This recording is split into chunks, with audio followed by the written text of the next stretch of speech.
நாளிலே சபை கூடி வரும்படிக்கு தேவன் அழைத்த அழைப்புக்காய் ஆண்டவருக்கு நான் நன்றி சொல்லும்படிக்கும் வந்திருக்கிற எல்லாரையும் இயேசுவின் நாமத்திலே நான் வாழ்த்துகிறேன். ஏனென்றால் தேவனுடைய வார்த்தையை கேட்க வந்த ஜனங்கள் பாக்கியவான்கள் என்று ஆண்டவர் சொல்கிறார்.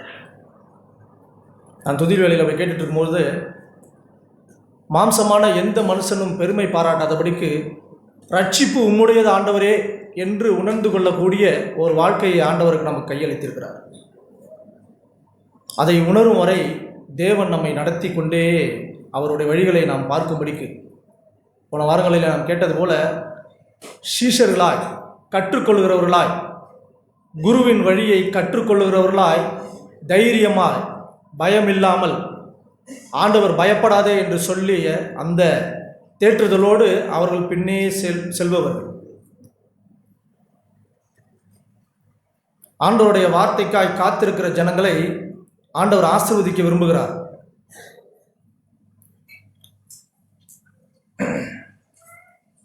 அதனாலே நான் தஞ்சாவூர் மீட்டிங்கு போகிறதுக்கு ஆண்டவர் உதவி செஞ்சாங்க. இங்கே இருந்து பேசின ஒரு சில வார்த்தைகள் என்னை உணர்த்தியதும் தேவன் என்னோடு கூட பேசின வார்த்தைகளை நான் இப்படி பகிர்ந்து கொள்ள விரும்புகிறேன். பழைய உடன்படிக்கையிலே ஆண்டவர் வார்த்தையினால் பேசி எல்லா மனுஷனையும் அப்படி நடத்தி வந்தாங்க.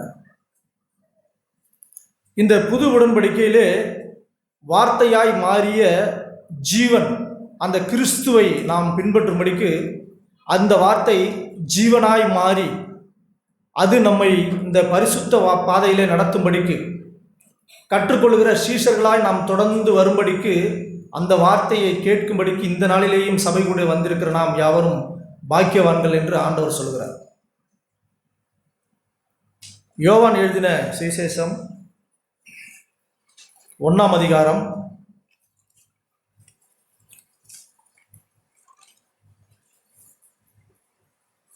நாம் தொடர்ந்து இந்த வார்த்தையை கேட்டதாக இருந்தாலும்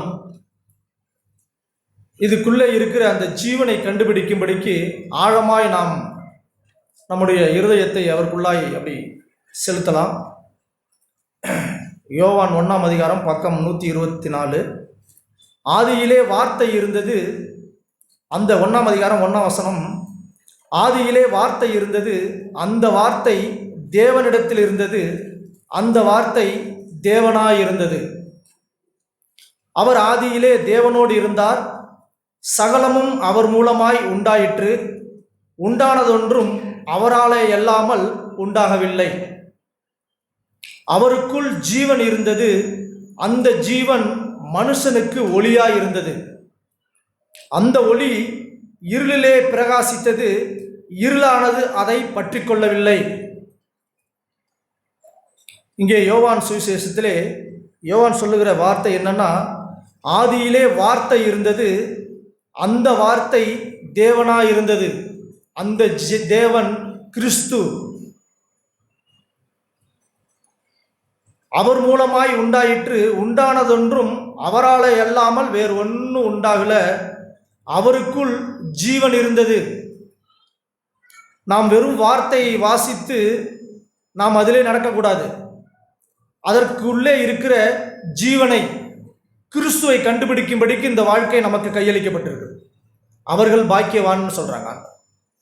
ஏன் அப்படின்னு சொன்னா, இந்த பரிசுத்த வாழ்க்கையை பத்திரமாய் வாழக்கூடிய வழி வாசல் அவரிடம்தான் உண்டு. வேற எந்த மனுஷனும் இல்லை. அவர்தான் மாதிரி, அவர்தான் குரு. அவருடைய அடிச்சுவடை பின்பற்றுகிற சீஷர்களாய் நாம் வாழும்படிக்கு கற்றுக்கொள்கிறவர் போல ஆண்டவர் நம்மை தேற்றி அவர் வழியிலே நடத்துகிறார். பயப்படாதே சிறுமந்தையே, தேவனுடைய ராஜ்யத்தை தேவன் உனக்கு தர உன்மேல் பிரியமாய் இருக்கிறார் என்று குமாரன் சொல்ல வந்தார். இந்த சுவிசேஷத்தை ஆண்டவர் அப்படி நமக்கு காண்பிக்க வந்தார்.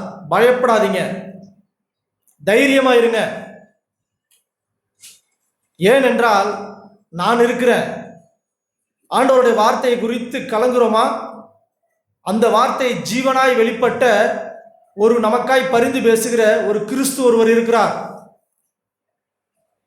அவருக்குள்ளே மறைந்திருக்கிறதை கண்டுபிடிக்கும்படிக்கு. போன வாரம் வெள்ளிக்கிழமையில அப்படிதான், கொலைசேரில் அப்படிதான், அவருக்குள்ளே மறைந்திருக்கிறது ஜீவன், அவருக்குள்ளே மறைந்திருக்கிறது. ஆண்டவர் நம்மை அப்படி சொல்லி அந்த ஜீவனை கண்டுபிடிக்கும்படிக்கு அநேக காரியங்களை நமக்கு பேசுகிறார் ஆண்டவர். இயேசுவை குறித்த ஒரு தீர்க்க தரிசனம் ஏசாயா 50ஆம் அதிகாரத்தில் இருக்கு. அதை நாம் வாசிக்கலாம். பக்கம் 857, ஏசாயா 50ஆம் அதிகாரம் 4ஆம் வசனத்தில், இளைப்படைந்தவனுக்கு சமயத்திற்கேற்ற வார்த்தை சொல்ல நான் அறியும்படிக்கு கர்த்தராகிய ஆண்டவர் எனக்கு கல்விமானின் நாவை தந்தருளினார். காலைதோறும் என்னை எழுப்புகிறார். கற்றுக்கொள்கிறவர்களைப் போல நான் கேட்கும்படிக்கு என் செவியை கவனிக்க செய்கிறார். கர்த்தராகிய ஆண்டவர் என் செவியை திறந்தார். நான் எதிர்க்கவும் இல்லை, பின்வாங்கவும் இல்லை. அடிக்கிறவனுக்கு என் முதுகையையும் தாடை மயிரை பிடுங்குகிறவர்களுக்கு என் தாடையையும் ஒப்பு கொடுத்தேன். அவமானத்துக்கும் உமிழ்நீருக்கும் என் முகத்தை மறைக்கவில்லை. கர்த்தராகிய ஆண்டவர் எனக்கு துணை செய்கிறார். ஆகையால் நான் வெட்கப்படேன். நான் வெட்கப்பட்டு போவதில்லை என்று அறிந்திருக்கிறேன். ஆதலால் என் முகத்தை கற்பாறையை போலாக்கினேன். என்னை நீதிமானாக்குகிறவர் சமீபமாயிருக்கிறார் என்று கிறிஸ்துவை குறித்து ஒரு தீர்க்க தரிசனம் ஏசாயாவில் எழுதப்பட்டிருக்கு. நம்மை குறித்தும் சீஷர்களாய் அவரை பின்பற்றுகிற நம்மை குறித்தும் எழுதியிருக்கிற தீர்க்கம் இதுதான். அதை அறிந்து நாம் வாழும்படிக்கு அவருடைய சமூகத்திலே போய் கற்றுக்கொள்ளுகிறவர்களாய், தேவன் என்ன சொல்லுகிறார் என்று நாம் கேட்கும்படிக்கு முதலாவது அவருடைய பாதத்திலே அமர்கிறவர்களாய், அவருக்குள்ளே மறைந்திருக்கிற ஜீவனை அவருக்குள்ளே கண்டுபிடிக்கும்படிக்கு அவருடைய சமூகத்தை அப்படி ஓடி தேடுகிறவர்களாய், ஒரு பாக்கியம் உள்ள வாழ்வாய். அந்த ஒளி எல்லா மனுஷனையும் பிரகாசிக்க பண்ணுகிறது. இருளானது அதை பற்றி கொள்ளவில்லை. அந்த எந்த பாவமும் கிறிஸ்து நமக்குள்ளே ஜீவனாய் வந்தால், வார்த்தையாய் அல்ல வாழ்க்கையாய் வந்தால், பழைய உடன்பாட்டிலே வார்த்தையினால் அப்படி அற்புதத்தை பார்த்து அநேக காரியங்களினால் அப்படி பிழைத்த தீர்க்கதரிசிகளையும் ஜனங்களையும் அல்ல, அதை வாழ்க்கையாய் நிறைவேற்ற வந்த கிறிஸ்துவாய், இயேசுவை பின்பற்றுகிற சீஷர்களாய். பழைய ஏற்பாட்டிலே எல்லாரும் யாரையும் மீதி வைக்காதீங்க. அமலேக்கியர் காரியங்களை நம்ம வாசிக்கிறோம். எல்லாரையும் யாரையும் மீதி வைக்காதீங்க, எல்லாரையும் கொன்று போடுங்க, எல்லாரையும் கொன்று குடித்துருங்க, ஒரு மனுஷன் கூட பிழைக்கக்கூடாது.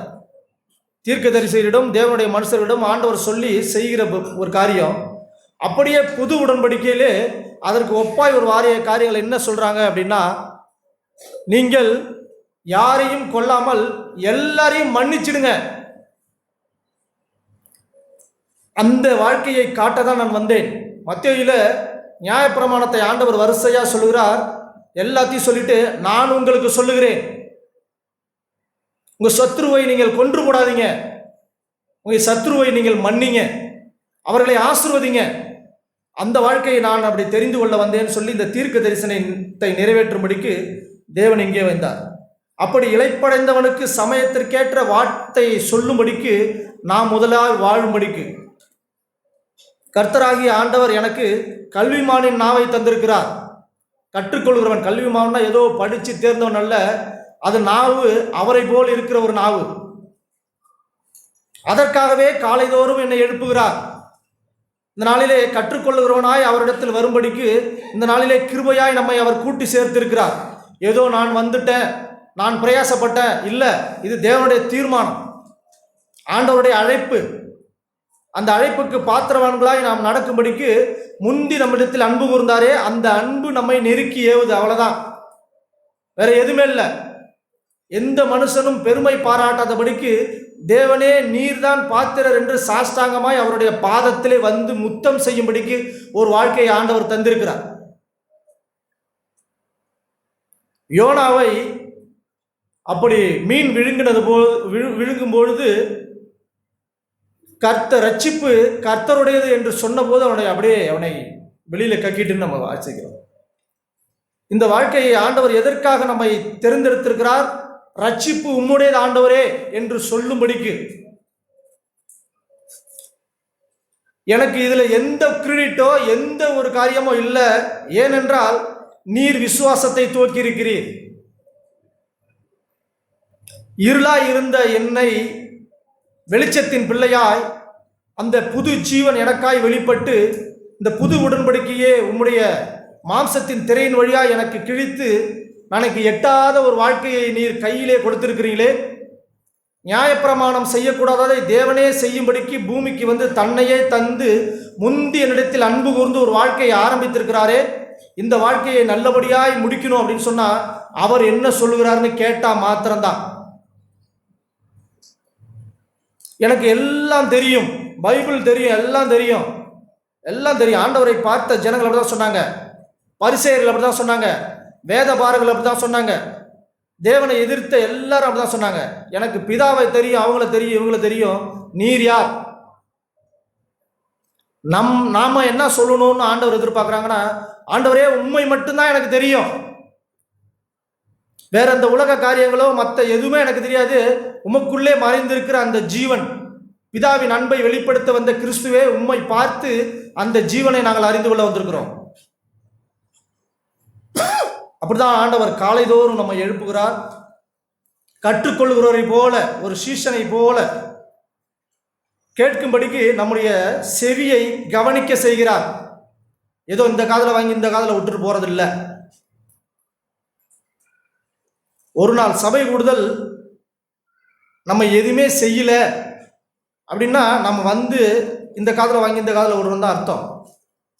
அது நம்மை ஆழமாய் குத்துதா? நிருபம் ஆண்டவருடைய வார்த்தை ஜீவனாய் வந்து என்னுடைய காயப்படுத்துதா? அது ஊனையும் கணுக்களையும் பிரிக்கத்தக்கதாயே ஆழமாய் நமக்குள்ளே இறங்குதா? அது ஒரு பாதிப்பை உண்டு பண்ணுதா? ஒரு மனஸ்தாபத்தை உண்டு பண்ணுதா? மனம் திரும்புதலை உண்டு பண்ணுதா? நாம் கேட்கணும். நான் என்னை பார்த்து கேட்டு மனம் திரும்பினதை நான் பேசுகிறேன். ஆண்டவர் அப்படி தான் சொல்கிறாங்க. அப்படி ஒரு துக்கம் உங்களுக்கு உண்டா இருந்தால் பின்பு மனஸ்தாபத்துக்கே இடம் இருக்காது. அதுதான் ஜீவன். ஆண்டவர் அப்படி சொல்லி நம்மை நடத்துகிறார். கர்த்தராகிய ஆண்டவர் என் செவியை திறந்தார். அப்படி செவியை திறந்தார், நான் எதிர்க்கவும் இல்லை, பின்வாங்கவும் இல்லை. அது என்ன எனக்கு செய்து அப்படின்னா, கிறிஸ்துவை காண்பிக்க இந்த பூமியிலே என்னை உற்சாகப்படுத்துது. அடிக்கிறவனுக்கு என் முகத்தை நான் காண்பிக்க முடியாது. கிறிஸ்துவை பார்த்தா மாத்திரம்தான் அந்த காரியங்கள் நடக்கும். தாடை மயிரை பிடுங்கிறவர்களுக்கு நான் ஒப்பு கொடுத்தேன், அவமானத்துக்கு என் முகத்தை நான் மறைக்கல. கிறிஸ்துவை அவமானப்படுத்தும்படிக்கு மூஞ்சில காரி ஒரு மனுஷன் துப்புறான், முகத்தை ஆண்டவர் மறைக்கல, கண்ணை கூட சிமிட்டல, அப்படியே பார்க்குறான். அந்த வாழ்க்கையை தெரிந்து கொள்ளும்படிக்கு தான் தேவன் நம்மை அப்படி அழைத்திருக்கிறார். இதை நான் வாழும்படிக்கு கர்த்தராகிய ஆண்டவர் எனக்கு துணை செய்கிறார். ஆகையால் நான் வெட்கப்படேன், நான் வெட்கப்பட்டு போவதில்லை என்று அறிந்திருக்கிறேன். அதனால் கிறிஸ்து போல என் முகத்தை நான் கற்பாறையை போல ஆக்கினேன்.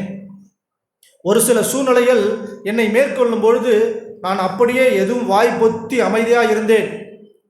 என் தாசன் அல்லாமல் குருடன் யார்? என் தாசன் அல்லாமல் செவிடன் யார்? ஆண்டவருக்கு அநேக காரியங்களை அப்படி உத்தரவாய் கேட்கும்படிக்கு, உம்மை இந்த சிலுவையிலிருந்து நான் தப்பிக்கொள்ள எனக்கு அதிகாரம் இருக்கு. பிளாத்து ஆண்டவர்கிட்ட அப்படிதான் கேட்கிறார். தேவன் வாயையே திறக்கல. அநேக காரியங்களை குறித்து ஆண்டவரை அப்படி கேட்கிறாங்க. அப்படி செவிடனை போல் இருக்கிறார், குருடனை போல. ஏனென்றால் தேவ சித்தத்தை நிறைவேற்ற வந்த கிறிஸ்து, பிதாவின் வழிகளை நமக்கு மாதிரியாய் காண்பிக்க வந்த கிறிஸ்து, நாமும் அவருடைய மாதிரிகளை பின்பற்றும்படிக்கு அவருடைய பிள்ளையாய் தெரிந்து கொள்ளப்பட்ட ஜனம். இரக்கமில்லாது இருந்தோம், நமக்கு இரக்கத்தை தந்தார். அவருடைய அன்பை அறியாமல் நான் இருந்தோம், அவருடைய அன்பை விளங்கிக் கொள்ளும்படிக்கு நம்ம இருதயத்திலே விசுவாசத்தை துவக்கி நம்முடைய மனக்கண்களை விசுவாசத்தினால் ஆண்டவர் திறந்து விட்டார். ஏன் அப்படின்னா, அவரை அறிய வேண்டிய பிரகாரமாய் அறியும்படிக்கு, கற்றுக்கொள்கிறவன் போல ஆசையாய் தொடரும்படிக்கு. அந்த ஜீவன் என்னை வெட்கப்படுத்தாதே என்று உணர்ந்த ஒரு மனுஷனாய் நாம் வாழும்படிக்கு ஆண்டவர் அப்படிதான் சொல்றாங்க. ஏனென்றால் என்னை நீதிமான ஆக்குகிறவர் சமீபமாக இருக்கிறார். என்னை எதற்காக அழைத்தாரோ அந்த அழைப்பை நிறைவேற்றி அவரோடு கூட என்னை சேர்த்து கொள்ள, அவரை போல் நான் மாற, என்னை ஆண்டவர் அப்படி தேர்ந்தெடுத்தாங்க, தெரிஞ்சிருக்காங்க அப்படின்னு சொல்லிட்டு நாம் இந்த காரியங்களை அப்படி வாசிக்கிறோம். இன்னும் ஒரு காரியங்களே கூட பேசினாங்க, நாம் இந்த ஜீவனை விட்டு விடும்படிக்கு, பிழைப்புக்கு அடுத்தவைகளை மாட்டிக்கொள்ளாதபடிக்கு, நம்முடைய வேலை காரியங்கள், நம்முடைய பூமிக்குரிய எந்த விஷயத்தையும் தேவனை தேடக்கூடிய இடத்திலே அதை கொண்டு போய் வைத்து நாம் மாட்டிக்கொள்ளாதபடிக்கு, முதலாவது தேவனுடைய ராஜ்யத்தையும் நீதியும் தேடி பிறகு எல்லாம் பின்னே வைக்கும்படிக்கு. ஆண்டவர் ஒரு மனுஷன் சீசனாக இருந்தார், எல்லாவற்றையும் வெறுத்துட்டு வாங்க அப்படின்னு சொன்னாங்கன்னா நம்ம அப்படியே வெறுக்கணுமா? இல்லை. தேவனுக்கு கொடுக்கக்கூடிய முதலாவது இடத்தை தேவனுக்கு கொடுத்து பின்பு எல்லாவற்றையும் ஆர்டராய் வைக்கும்படிக்கு ஆண்டவருக்குள்ளே அந்த அஸ்திவாரத்தை நாம் தனிப்பட்ட ஒரு உறவிலே போடும்படிக்கு, அவர் அன்பிலே நம்மை நிலைநிறுத்தும்படிக்கு, சகல பரிசுத்தவான்களோடு கூட அவருடைய அன்பின் ஆழம் அகலம் நீளம் உயரம் என்னதென்று அறிந்து கொள்ளும்படிக்கு, அதிலே வல்லவர்களாய் வாழும்படிக்கு தேவன் ஃபர்ஸ்ட் ஒரு ஸ்டேஜை வைத்திருக்கிறார். அதோடு கூட குடும்பத்தை அப்படி ஆண்டவருக்கு மகிமையாய் வாழும்படிக்கு ஒரு காரியத்தை வைத்திருக்கிறார். அடுத்தது சபை கூடுதலை தேவனை அப்படி பின்பற்றி அப்படி சபையாய் கூடி தலையாகிய கிறிஸ்துவை மகிமைப்படுத்தும்படிக்கு ஒரு ஸ்டேஜை வைத்திருக்கிறார். நம்ம அந்த ஆர்டரை மாத்திரவே கூடாது. தேவனுக்கு கொடுக்க வேண்டியதை தேவனுக்கு கொடுத்தே ஆகணும். ஆண்டவர் தான் சொல்றாங்க. அப்படி பிழைப்புக்கு அடுத்தவைகளை சிக்கி கொண்டு அவருடைய வழிகளை நாம் பின்பற்றி போகாதபடிக்கு போயிடாதபடிக்கு ஜாக்கிரதையாய் நாம் இருக்கணும். பழைய உடன்படிக்கையிலே இஸ்ரவேல் ஜனங்களை வழிநடத்தி போய் கொண்டிருந்த மோசையை பார்த்து சொல்றாங்க, ஆண்டவர் என்னோடு பேச வேண்டாம், மோசே நீங்க பேசுங்க. ஆண்டவர் பேசினாக்கா நாங்க செத்துருவோம்.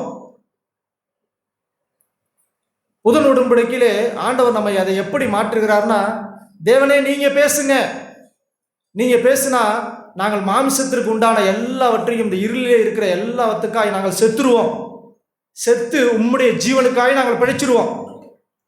உள்ளான மனுஷனிலே நாளுக்கு நாள் நாங்கள் பிழைச்சிடுவோம். புறம்பான மனுஷன் அப்படி செத்துடுவான்.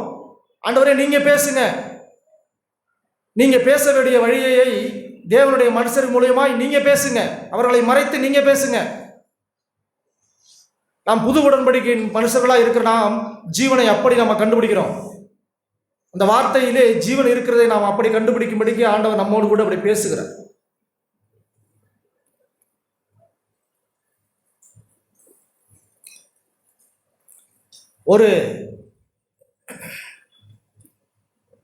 ஒரு அலுவலகத்திலே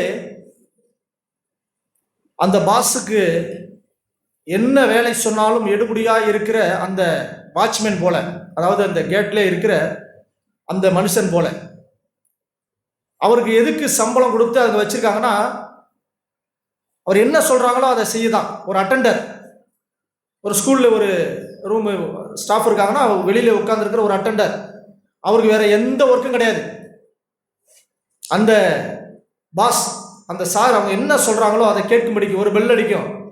சார் சொல்லுங்க, போயிட்டு இதை வாங்கிட்டு வாங்க, வாங்கிட்டு வந்துட்டேன், போய் இதை செய்யுங்க, இது செஞ்சுட்டேன், வந்து ஒரு இடத்துல உட்காந்து வேண்டிதான்.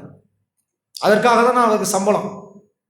என்ன இவர் சும்மா என்ன வேலை சொல்றாரு, இவன் அது காரியங்கள்லாம் சொல்றாரு? இல்லை, ஆண்டவர் அப்படிதான் நம்ம என்ன சொல்றாருன்னா, ஆண்டவர் என்ன சொல்றாங்கன்னா, அவருடைய வார்த்தையை கேட்கும்படிக்கு எப்போதும் நம்முடைய கவனத்தை அப்படி செவியை அவருக்கு பக்கமாய் திருப்பும்படிக்கு நம்முடைய செவியை ஆண்டவர் திறக்கிறார். நீங்க என்ன சொல்றீங்களோ அதை நான் கேட்க வந்திருக்கிற ஆண்டவரே அப்படின்னு வரும்படிக்கு, கற்றுக்கொள்வர்கள் போல அப்படி வரும்படிக்கு தேவன் நம்மை அப்படி திருப்பி நடத்துறாங்க. ஒரு பிரதர் ஒரு சின்ன ஒரு கதை சொன்னாங்க. ஒரு அலுவலகத்திலே பெரிய ஃபேக்டரி, அந்த முதலாளிகிட்ட போய் ஒரு மனுஷன், ரொம்ப ஏழையான வேலை இல்லாத தவிக்கிற ஒரு மனுஷன் போய், சார் எனக்கு ஒரு வேலை வேணும், எனக்கு வேலை கொடுங்க, எனக்கு சம்பளம் வேணும், எனக்கு பிழைக்கணும் அப்படின்னு கேட்கும்பொழுது, சரி வாங்க உங்களுக்கு வேலை தரேன் அப்படின்னு அந்த ஃபேக்டரியோட வாசல்ல நிறைய கல்கள் கொட்டி கிடந்துச்சான். கல் முட்டு கல். இந்த நாள் உங்களுக்கு என்ன வேலைன்னா, இந்த கல்லெல்லாம் பொறுக்கி இந்த பக்கமா போட்டுருங்க, இந்த கேட்டுக்கு இந்த பக்கமா போட்டுடுங்க, போட்டுட்டு உங்க சம்பளத்தை வாங்கிட்டு போங்க. உடனேயும் அவர் சம்பளத்துக்காக இந்த வேலையை எடுத்து இந்த பக்கத்தில் இருக்கிற கல்லை எல்லாம் பொறுக்கி அந்த பக்கம் போட்டுட்டு அன்னைக்கு சம்பளத்தை வாங்கிட்டு போயிட்டாங்க. ஐயா நாளைக்கு வேலை, வாங்க வேலை இருக்கு. மறுநாள் வருகிறார். ஐயா இன்னைக்கு வேலை கொடுங்க, எனக்கு சம்பளம் வேணும். சரி, இந்த கல்லெல்லாம் இந்த சைடு போட்டீங்களே, அதை அப்படியே எடுத்து இந்த பக்கம் போடுங்க. எடுத்து போடுகிறார், சம்பளத்தை வாங்கி போகிறார். ஐயா மறுநாள் வேலை, வாங்க இந்த கல்லை எடுத்து இந்த பக்கம் போடுங்க. அப்படி தொடர்ந்து அவர் சொல்லு அப்படியே செஞ்சுக்கிட்டே சம்பளத்தை வாங்கிட்டு போயிட்டே இருக்கிறார். ஒரு நாள் அந்த ஒரு கப்பல்ல இந்த ஃபேக்டரிக்கு தேவையான ஒரு பெரிய பொருட்களை ஏலம் எடுக்கும்படிக்கு நிறைய முதலாளிகள் நிறைய பேர் வந்திருக்கிறாங்க. அந்த ஏலம் எடுக்க இந்த கம்பெனியின் முதலாளி போகாம இந்த வேலைக்காரனை அனுப்பியிருக்கிறார். அவர் பெரிய சரக்கு லட்சக்கணக்கில் எல்லாரும் ஏலம் கேட்டு கொண்டிருக்கும் போது இவன் போய் எடுக்கல. அப்படி இடையில போய் இவனும் ஏலம் கேட்குறான். அந்த கம்பெனிக்கு சார்பாக இவன் போய் மனுஷன் ஏலம் கேட்குறான். ஏலம் கேட்கும் போது இவனுக்கு ஏலம் இவன் வழியாக அப்படி முடிஞ்சிச்சு.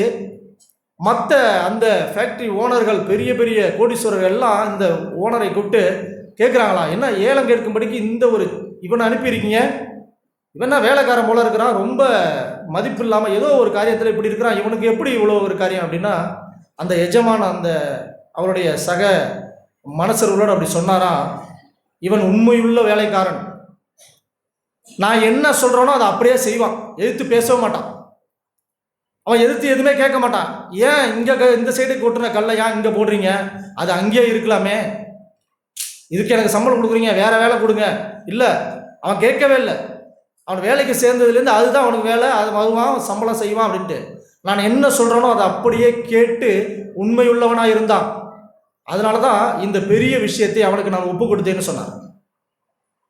மனுஷருக்கெல்லாம் ஷேம், ஆண்டவருடைய பார்வையிலே அவன் விலையேற பெற்றவனாக இருக்கிறான். அப்போ தேவனுடைய பாதத்திலே உட்கார்ந்து நீங்கள் என்ன சொல்கிறீங்களோ அதன்படி நான் செய்கிற ஆண்டவரே, அதை சீசன் போல வந்த எனக்கு நீங்கள் என்ன சொல்கிறீங்க நான் எதிர்க்கவும் இல்லை பின்வாங்கவும் இல்லை. என் செவியை அப்படி நான் கவனிக்க செய்து காலைதோறும் என்னை எழுப்பி நீ கற்றுக்கொள்வதும்போது நம்முடைய சமூகத்தில் வர செய்கிறீங்களே, அதற்காய் நன்றி. தொடர்ந்து இதிலே நான் அப்படி பிரயாணித்து நான் உமக்கு உள்ளே பிரவேசித்திடுவேன், அந்த நித்திய ஜீவனை கண்டடைந்திருவேன், உம்மாலே போற்றக்கூடிய ஒரு வாழ்க்கையை நான் அடைஞ்சிடுவேன். ஆண்டவர் அப்படிதான் நம்மை ஒவ்வொருவரையும் தேவன் அப்படி உண்மையுள்ள வேலைக்காரராய் இருப்போம் என்று நம்பி இந்த பெரிய விசுவாசத்தை நமக்கு தந்திருக்கிறார். மகா விசுவாசத்தின் மேல் உங்களை உறுதிப்படுத்தி கொண்டு ஆண்டவர் எதற்காய் உங்களை அழைத்தாரோ அந்த நோக்கம் நிறைவேறும்படிக்கு நீங்கள் என்ன சொல்கிறீங்களே ஆண்டவரே அதை நான் செய்கிறேன் அப்படின்னு கவனித்து வந்து அவருடைய பாதத்தில் உட்கார்கிற மனுஷனுக்கு வாழ்வு உண்டு, எடுபடாத நல்ல பங்கு உண்டு. தேவன் அப்படிதான் இந்த மார்த்தாலையும் மரியாளையும் ஆண்டவரை சந்திக்க அப்படி போயிருந்தாங்க அவங்க வீட்டுக்கு. நான் கேட்கும் போது எனக்கு அது கொஞ்சம் தொடர்ந்து கேட்ட வார்த்தையாக இருந்தாலும் கொஞ்சம் வெளிச்சமாக இருந்துச்சு. என்னன்னா, இயேசு சொல்லாமல் செய்தால் நமக்கு ஒரு வருத்தம் உண்டாகும். நம்ம செய்யறது எல்லாம் சரியாக தான் இருக்கும். ஆனால் ஆண்டவர் சொல்லாமல் நாம் எந்த காரியத்தை செய்தால் வருத்தமும் ரெண்டாவது விரல் நீட்டலும் உண்டாகும்னு சொன்னாங்க. உண்மைதான். தேவன் சொல்லாததை நாம் செய்தால் இல்லை, நம்ம ஏதோ நம்மளுடைய மாம்சத்தினால் ஏதோ ஒன்று பெருமையாய் ஒரு காரியத்தை ஏதோ ஒன்று நல்லபடி தான் ஆண்டவர் உபசரிக்கிறது நல்லது தான். ஆனால் தேவன் சொன்னால் அதிலே ஜீவன் இருக்கும். இல்லைன்னா என்னுடைய மகிமைக்காக இந்த மாம்சத்திலே ஏதோ ஒன்று அடைஞ்சணுங்கிறதுக்காக என்னுடைய காரியங்கள் இருக்கும், விரல் நீட்டு இருக்கும். நான் செஞ்சிருக்கிறேனே அவன் ஏன் செய்யல, ஒரு மனஸ்தாபம் இருக்கும். ஆண்டவர் அப்படி வருத்தத்தையும் விரல் நீட்டுதலையும் ஒருபோதும் தம்முடைய சீஷர்களுக்கு வைக்கவே இல்லை. ஏனென்றால் கிறிஸ்து அப்படி வாழவே இல்லை. அந்த வாழ்க்கையை நாம் அடையும்படிக்கு மார்த்தாளையும் மரியாளையும் குறித்து நாம் அப்படி தான் வாசிக்கிறோம். நாம் தொடர்ந்து வாசித்தாலும் அதை வாசிக்கலாம். லூக்கா 10ஆம் அதிகாரம் பக்கம் 97.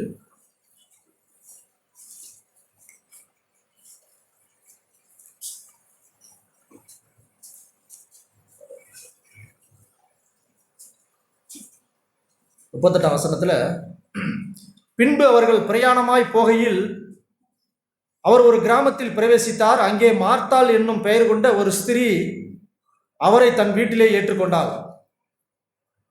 அவளுக்கு மரியாள் எனப்பட்ட ஒரு சகோதரி இருந்தால். அவள் இயேசுவின் பாதத்தருகே உட்கார்ந்து அவருடைய வார்த்தையை கேட்டுக்கொண்டிருந்தாள். மார்த்தாளோ பற்பர வேலையில் செய்வதில் மிகவும் வருத்தமடைந்து அவரிடத்தில் வந்து, ஆண்டவரே, நான் தனியே வேலை செய்யும்படி என் சகோதரி என்னை விட்டு வந்திருக்கிறதை குறித்து உமக்கு கவலை இல்லையா? எனக்கு உதவி செய்யும்படி அவளுக்கு சொல்லும் என்றார். இயேசு அவளுக்கு பிரதியுத்தரமாக, மார்த்தாளே, மார்த்தாளே, நீ அநேக காரியங்களை குறித்து கவலைப்பட்டு கலங்குகிறாய். இயேசுவை உபசரிக்கிறதா இருந்தாலும் சரி, ஆண்டவர் சொன்னால் நாம் செய்யணும். நல்ல காரியங்கள் எதுவாக இருந்தாலும் சரி, சபையிலே எவ்வளோ காரியங்கள் இருந்தாலும் சரி, நான் கீழ்ப்படியணும். அதுதான் சரியா இருக்கும். ஆண்டவர் சொல்வதற்கு கீழ்ப்படிந்து வாழ்கிற ஒரு வாழ்க்கை. மார்த்தாள் ஆண்டவரை கவனிக்கணும். சீஷர்கள் வருவாங்க. என்ன சொன்னாங்க அப்படின்னா, அந்த கான்ஃபரன்ஸில் அப்படி பிரதர் எப்படி சொன்னாங்கன்னா, நாங்கள் வருவேன், உங்கள் வீட்டில் தங்குவேன், 12 பேர் வருவோம், நான் என்னோட சேர்த்து 13 பேர், எல்லாருக்கும் சமைச்சு சாப்பாடெலாம் அப்படி ரெடியாக வை அப்படின்னு சொல்லவே இல்லைன்னு சொன்னாங்க. அன்பு, ஒருவேளை அன்பு சரிதான், ஆனால் அது அப்படியே இருந்திருந்தால் சந்தோஷம்தான். அவருக்கு உள்ள பலனை அவர் கண்டிப்பாக கொடுத்துருப்பாங்க. ஆண்டவர் அடுத்த காரியங்களே அவருக்கு உள்ள பலனை தருகிறார். இருந்தாலும் இந்த காரியத்திலே நாம் கேட்கும்படிக்கு, ஒரு மாதிரியாக நாம் இருக்கும்படிக்கு தேவன் அநேக காரியங்களை இப்படி 2 சகோதரிகள் குறித்து காட்டுகிறார். அப்போ தேவன் சொல்லாத ஒரு காரியத்தை செய்யும் போது அங்கே ஒரு வருத்தம் உண்டாகும்னு சொல்கிறார்.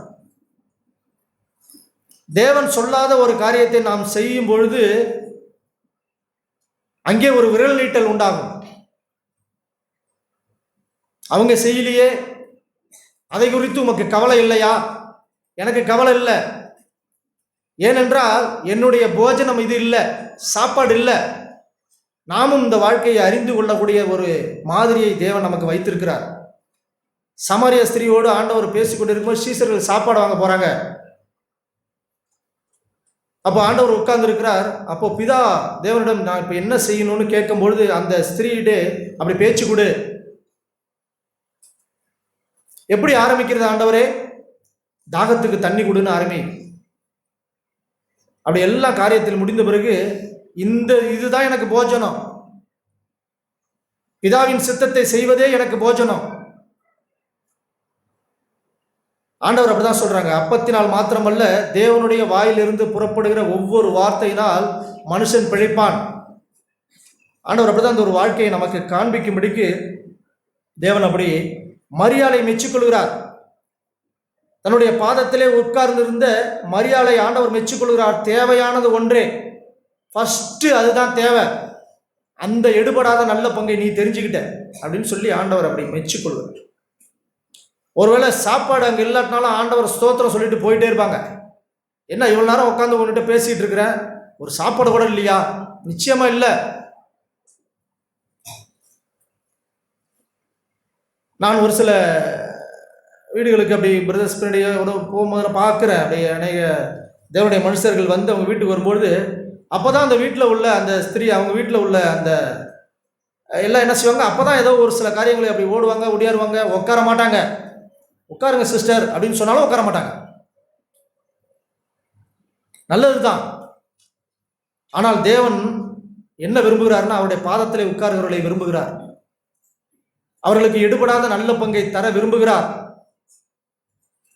அந்த வார்த்தையை கேட்டு அவர்கள் பின்பு மனஸ்தாபப்படாதபடிக்கு ஒரு நல்ல வாழ்க்கை வாழும்படிக்கு தேவன் விரும்புகிறார். யார் மேலேயும் கை நீட்டாதபடிக்கு ஒரு வாழ்க்கை வாழ்ந்து, நான் தான் பொறுப்பு ஆண்டவரே என்று தன்னை ஒப்புக் கொடுக்கும்படிக்கு விரும்புகிறார். வார்த்தையினால் யாரையும் கொலை செய்யாதபடிக்கு, வாழ்க்கையினால் அவர்களை ரட்சித்துக் கொண்டு எல்லாரையும் மன்னித்து ஏற்றுக்கொள்ள தேவன் நமக்கு ஒரு வாழ்க்கையை கற்றுக் கொடுக்க தான் வந்திருக்கிறார். அப்படி நம்முடைய செவியை தேவன் திறக்க விரும்புகிறார். எழுத்து கொள்ளும், ஆவி உயிர்ப்பிக்கும். இந்த எழுத்தையே அப்படியே சார்ந்தில்லை, அதற்குள்ளே இருக்கிற ஆவியை நாம் கண்டுபிடிக்கும்படிதான் தேவன் ஜீவனாய் வெளிப்பட்டார். கையும் மெய்யுமாய் பிடிக்கப்பட்ட அந்த ஸ்திரீ தேவனிடத்தில் இயேசுவிடத்தில் கொண்டு வரப்பட்டார். எல்லாம் கல்லோட நிற்கிறாங்க. நியாயப்பிரமாணம் சொல்லியிருக்கு, மோசையோட சட்டத்திட்டம் சொல்லியிருக்கு, இப்படி நாங்கள் லாக் பண்ணி பிடிச்சிருக்கிறோம். இப்போ கொல்றது தானே அதுக்கு வழி. நாங்கள் கொல்ல கல் எடுத்துக்க வந்திருக்கிறோம், எழுத்தின்படி நாங்கள் வந்திருக்கிறோம். கிறிஸ்து குனிந்து தரையிலே எழுதி கொண்டிருக்கிறார் தேவனுடைய உத்தரவுக்காய். இதாவே இந்த நேரத்தில் நான் என்ன சொல்லுவேன், எனக்கு நான் கவனமாய் உம்மிடம் கேட்கிறேன், நீங்க எனக்கு சொல்லுங்க. ஒருவேளை ஆண்டவர் நீ இப்படி காலையிலே போவ, உனக்கு இப்படிலாம் காரியம்லாம் நடக்கும் அப்படின்னு ஒரு லிஸ்ட் கொடுக்கல. இல்லை, எந்த சூழ்நிலையில் அவருடைய பாதத்திலே போய் உட்காரும்படிக்கு மனதின் அறையை அப்படி சாத்தி கொண்டு, ஆண்டவரே நீங்க இந்த சூழ்நிலையில் என்ன சொல்றீங்க, அப்படி கற்றுக்கொள்கிறவர்களாய் போங்க. நீங்கள் ஒரு காரியத்தை குறித்து அப்படி நியாய தீர்ப்புக்கு நிற்கும் போது இது இது செய்யணும்னு நினைச்சிட்டு போகாதீங்க. அங்கே நான் பேசுவேன், உன்னுடைய இருதயத்திலே எழுதி வைத்திருக்கிற அந்த வார்த்தை ஜீவனாய் வெளிப்பட்டு உம்மோடு கூட நான் பேசுவேன். நீ வெட்கப்பட்டு போக மாட்ட. ஆண்டவர் அப்படிதான் சொல்லி தேவன் அப்படி நம்மை நடத்துகிறார். இந்த காரியங்களை அந்த ஸ்திரியை குறித்து அப்படி இருக்கிற போது ஆண்டவர் சொல்றார், உன்னுடைய பாவம் இல்லாதவன் முதலில் கல்லெறியட்டும். இதுதான் ஆவியின் வழி, இதுதான் உயிர்ப்பிக்கிற வழி. வார்த்தை கொள்ளும், ஆவி உயிர்ப்பிக்கும்ங்கிறதுக்கு இதுதான் கிறிஸ்து. இந்த ஜீவனை காட்டும்படிக்கு தான் ஆண்டவர் வந்தார் இந்த பூமியில. நான் சாகிற ஆண்டவரே, ஆனால் பிறர் எல்லாம் வாழட்டும். இங்க வந்திருக்கிற எல்லாரை காட்டிலும் நான் பாவியிலும் பிரதான பாவி. பவுல் அப்போஸ்தலன் நான் என்று இருந்தபொழுது தேவன் அவருடைய வாழ்க்கையை மாற்றி காரியங்கள் எல்லாவற்றையும் மனம் திரும்பி அவர் வந்து சேர்ந்த இடம் நான் ஒன்றுமில்லை. பழைய உடன்படிக்கையிலே இந்த நேபுகாத்நேச்சர் நான் கட்டின மகா பாபிலோன், நான் சுயம் மாம்சம் இது பலப்பட்டிருக்கிற அந்த சூழ்நிலையிலே ஆண்டவர் ஒரு காரியத்தை அப்படி காரியங்களை அப்படி நடத்தி அவர் வந்து சேர்ந்த இடம் இந்த பூமியின் குடிகளிலும் நானும் ஒன்றுமில்லை. நீர் சொல்ல ஆகும் கட்டளையிட நிற்கும். கர்த்தத்துவம் உம்முடைய தோளில் இருக்கு. உம்முடைய கையை தடுத்து ஒரு மனுஷனும் கேட்க ஒரு அதிகாரமும் இல்லை. நாங்கள் ஒன்றுமில்லை. அப்படியே சரண்டு அடைகிற ஒரு வாழ்க்கையை ஆண்டவர் நம்மை கவனித்து பார்க்கும்படிக்கு கேட்கும்படிக்கு தேவன் நம்முடைய கண்களை இப்படி திறந்து விடுகிறார். யோவான் எழுதின சுவிசேஷம் 10ஆம் அதிகாரம். இந்த வார்த்தையை நாம் அநேக முறை கேட்ட வார்த்தை தான்.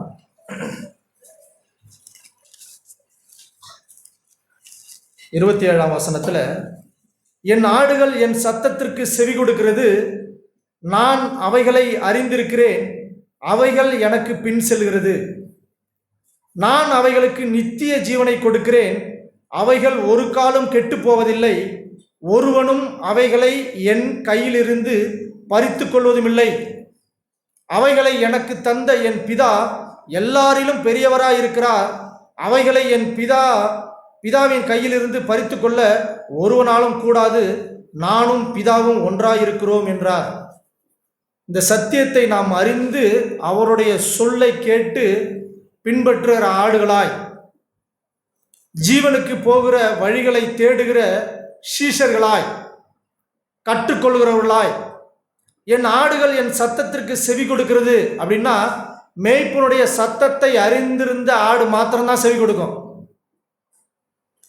தனக்குன்னு ஒரு சத்தத்தையோ இல்லை தேவையில்லாத அநேக காரியங்களை கேட்டு பற்பல சூழ்நிலையினால் கவலைப்படுகிற ஒரு மனுஷன் தேவனுடைய சத்தத்தை தெளிவாய் கேட்க முடியாது. அப்படி உள்ள மனுஷன் அவருடைய பாதத்திலே என்ன சொல்றீங்களோ அதன்படி செய்ய வந்திருக்கிறேன்னு உட்கார முடியாது. அந்த நல்ல பங்கை அவனால் தெரிந்து கொள்ளவே முடியாது. ஆனால் ஆண்டவர் நம்மை குறித்து தீர்க்கமாய் சொல்லியிருக்கிற வார்த்தை என்னன்னா, என் ஆடுகள் என் சத்தத்திற்கு செவி கொடுக்கும். அதை நம்பிதான் இருக்கட்டும்னு ஆளர் வச்சிருக்கிறார், பலன் கொடுக்கணும் வச்சிருக்கிறான். நம்ம குறைவுகளை தேவன் ஒருபோதும் பார்க்கறது இல்லை. அவருடைய நிறைவான வாழ்க்கையை நம்பி நாம் ஓடும்படிக்கு, பூமிக்கு உள்ளவைகள் அல்ல மேலானவைகளை நோக்கி வாடும்படிக்கு, கிறிஸ்துக்குள்ளே எனக்கு என்னுடைய ஜீவன் மறைந்திருக்கிறதே அதை நான் பார்க்கும்படிக்கு, நீங்கள் கிறிஸ்துவோடு கூட எழுந்ததுண்டானால் மேலானவைகளை நோக்கி பாருங்க, அந்த மேலான சத்தியத்தையும் அந்த ஜீவனையும் பார்க்கும்படிக்கு. அந்த அன்பு நம்மை அப்படி நெருக்கி ஏவுதா? ஆண்டவர் அப்படிதான் சொல்றாங்க, நான் அவைகளை அறிந்திருக்கிறேன், அவைகளில் என்னையும் அறிந்திருக்கு.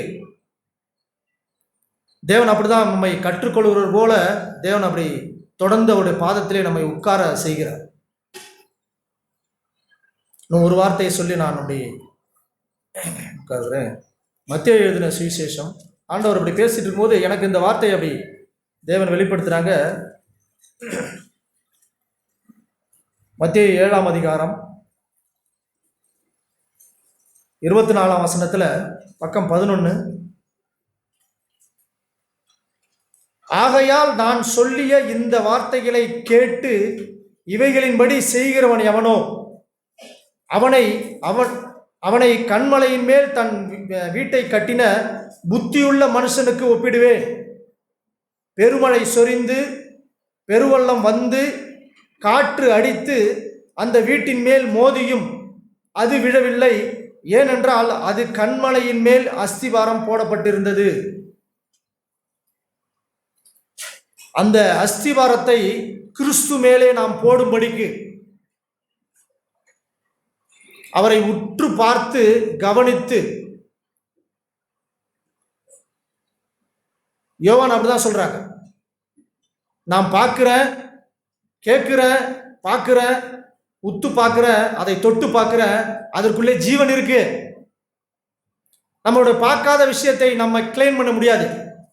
ஆண்டவருடைய வாக்கை நமக்குன்னு எடுத்துக்கொள்ளவே முடியாது. பார்க்கணும். எனக்கு போதும் ஆண்டவரே, இருக்கிறவைகள் எனக்கு போதும் அப்படின்னு சொல்லுற இருதயத்தை பார்த்து, நான் உன்னை விட்டு விலக மாட்டேன், உன்னை கைவிட மாட்டேன் ஆண்டவர் சொல்றார். எனக்கு எவ்வளவு பலவீனம் இருந்தாலும் பரவாயில்ல, நம்முடைய வழியை பின்பற்றுவேன் அப்படிங்கிற மனுஷனை பார்த்து, உன்னுடைய பலவீனத்திலே என்னுடைய பலன் பூர்ணமாய் விளங்கும்னு சொல்றான். உன்னுடைய வழிகளுக்காய் நான் காத்திருக்கிறேன்னு சொல்ற மனுஷனை பார்த்து, நான் உனக்கு முன்னே சென்று உன்னுடைய வழிகள் எல்லா கோணலான எல்லா வழியையும் நான் சரி செய்வேன்னு சொல்றாங்க. தாழ்மையாய் பள்ளமாய் இருந்தோம்னா அந்த பள்ளத்தை நோக்கி எப்படி தண்ணி உடையாந்து நிரப்புதோ அதே போல அவருடைய கிருபை நம்மை உடையாந்து பாதுகாத்து கொள்ளும். அப்படி சீஷர்களாய் நாம் வாழும்படிக்கு தேவன் இங்கே என்ன சொல்றாங்கன்னா, நான் சொல்லிய இந்த வார்த்தைகளை கேட்டு, ஃபர்ஸ்ட் கேட்கணும்.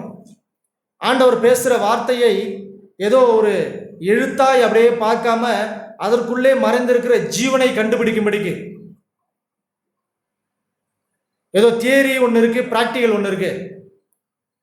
தியரியை நாம் படித்து அதன்படி பிராக்டிக்கல் செஞ்சாதான் நமக்கு நல்ல மார்க், நல்ல ஸ்கில்லு, நல்லா அப்படிதான் கிடைக்கும்.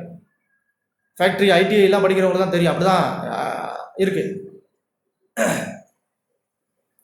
தேவன் அப்படிதான் இந்த வாழ்க்கையை அப்படிதான் வச்சிருக்கிறாங்க, அவருக்குள்ளே வச்சிருக்கிறாங்க. அதை கண்டுபிடிக்கும்படிக்கு எனக்கு எல்லா வார்த்தையும் தெரியும், எல்லாம் தெரியும் எனக்கு. அப்படியே வார்த்தையை வாசித்து அப்படியே வார்த்தையை வைத்து கிளைம் பண்ணுறது இல்லை, நியாயப்பிரமாணம் அல்ல. அதன்படி ஒளிந்திருக்கிற கல்லறிஞ்சு கொள்ளணுமே, அதுதானே சரி. அவர்களுக்கு அது சரி. புது உடன்படிக்கை அது சரியில்லை. கிறிஸ்து துவக்கி வைத்த வாழ்க்கை அது சரியில்லை. நானும் உங்களுக்கு சொல்லுகிறேன், நீங்கள் எல்லாரையும் அப்படி மன்னிச்சிருங்க, எல்லாரையும் அப்படி சந்தோஷமாக ஏற்றுக்கொள்ளுங்க. அப்படின்னு தான் புது உடன்படிக்கை அந்த மத்தேயு எழுதின சுவிசேஷத்திலே ஆண்டவர் அப்படிதான், நான் உங்களுக்கு சொல்கிறேன், நான் உங்களுக்கு சொல்லுகிறேன்னு சொல்லிட்டு மேலான சத்தியத்தை காட்டும்படிக்கு வந்தார். ஆண்டவரே, இதை எப்படி நாங்கள் கைகொள்ளுவோம்? நான் சொல்கிறேன், என் பாதத்தில் உட்கார, கற்றுக்கொள்வரும் போல உன்னுடைய செவியை நான் திறக்கிறேன், நீ கவனிச்சு கேளு. அப்படி கேட்டு இந்த வார்த்தையின்படி செய்கிறவன் எவனோ அவனை கண்மலை மேல் தன் வீட்டை கட்டிய புத்தியுள்ள ஒரு மனுஷன், நம்ம புத்தியுள்ள மனுஷர்களாய் மாறும்படிக்கு. கர்த்தருக்கு பயப்படுதலே ஞானத்தின் ஆரம்பம், அதுவே உத்தமம். அப்படி நாம் தேடும்படிக்கு அப்படி நம்மை ஆண்டவர் அப்படி ஒப்பு கொடுக்க சொல்றாங்க. ஏன் அப்படின்னா, உனக்கு சூழ்நிலை வரும், பெருவெள்ளம் வரும், காற்று அடிக்கும். அது என்னதான் உன் மேல மோதினாலும் நீ தைரியமாய் சந்தோஷமாய் நீ ஸ்ட்ராங்கா இருப்ப, கிறிஸ்துவுக்கா எனக்கென்று வாழ்வ. ஏன் அப்படின்னா, என்மேலே நோண்டி ஆழமாய் கற்பாரின் மேல் உன்னுடைய அஸ்திவாரத்தை போட்டிருக்கிற. நம்முடைய பேசிக், நம்மளுடைய அடித்தளம் எவ்வளோ ஸ்ட்ராங்காக இருக்குது, எது நோக்கி போகுதோ அதுதான் நம்ம போய் எட்டும். ஏதோ பில்டிங் சரிஞ்சு போகுது அப்படிங்கிறதுக்காக ஏதோ அட்ஜஸ்ட் பண்ணி வாடுற வாழ்க்கை இல்லை. இது அனுபவமாய், இது சுவாபமாய் மாறும்படிக்கு ஒரு வாழ்க்கை. இது பன்னி போல இருந்த நம்மை பூனையாய் மாற்றிய ஒரு வாழ்க்கை. அந்தகார இருளில் பாவத்தின் அடிமைத்தனத்தில் இருந்து நம்மை ஆச்சரிய ஒளிக்கு அழைத்த அந்த புண்ணியங்களை அறிவிக்கும்படிக்கு தெரிந்து கொள்ளப்பட்ட சந்ததி நாம், ராஜரீக கூட்டம் நாம். இரக்கமில்லாத இருக்கும்போது தேவன் இரக்கமாக இருந்தார். அப்படி இருந்து நம்மை ஆண்டவர் தெரிந்து கொண்டார். இந்த வாழ்க்கையை நாம் அவர் சொன்னதுபடி இதை கேட்டு செய்கிறோம். அதாவது நாங்கள் வார்த்தையை கேட்டு அதன்படி செய்கிறவன் எவனோ. அப்போ கேட்கிறதற்கும் செய்கிறதற்கும் இடையே ஒன்று இருக்கு, அது கீழ்ப்படிதல். வார்த்தையை கேட்டு நான் செய்கிறேன் அப்படின்னா இதுக்கு இடையில என்ன இருக்குன்னா அது கீழ்ப்படுகிறது. சாத்தான் ஆண்டவருடைய வார்த்தையை கேட்டு நடுங்குகிறான், விசுவாசித்து நடுங்குகிறான். ஆனால் நாமோ ஆண்டவருடைய வார்த்தையை கேட்டு விசுவாசித்து கீழ்ப்படுகிறோம். அந்த கீழ்ப்படுகிறவர்களுக்கு வாழ்வு உண்டு. தேவன் நம்முடைய ஜீவனை, அவருக்குள்ளே வைத்திருக்கிற அந்த ஜீவனை நாம் கண்டுகொள்ளும்படிக்கு ஆண்டவர் நம்முடைய மனக்கண்களை திறந்து தொடர்ந்து ஆசீர்வதிக்கத்தான் விரும்புகிறார். அதனால் அவர் சொன்ன வார்த்தை போல நாம் கற்றுக்கொள்கிறவர்களாய், எடுபடாத நல்ல பங்கை தெரிந்து கொள்கிறவர்களாய், இந்த கிறிஸ்துவ வாழ்க்கையிலே ஆண்டவரே நீங்கள் என்ன சொல்கிறீங்க அப்படின்னு காத்திருக்கிற ஜனங்களாய் நம்முடைய செவியை தேவன் திறக்க விரும்புகிறார். அதை நாம் எதிர்க்காமல் பின்வாங்காமல் அவருடைய நாமத்திற்கு மகிமையை கொண்டு வரும்படிக்கு, இந்த வாழ்க்கையை வெட்கமாய் நாம் வாழாதபடிக்கு தைரியமாய் சந்தோஷமாய் ஆண்டவருடைய புகழ்ச்சிக்கென்று வாழும்படிக்கு, அவரை அறிகிற அறிவிலே நாம் வளரும்படிக்கு நாம் தொடர்ந்து இந்த வாழ்க்கையை நாம் பிடித்து கொண்டு அப்படி ஆசையாய் தொடருவோம். தேவன் தாமே நமக்கு உதவி செய்வார். ஆமென்.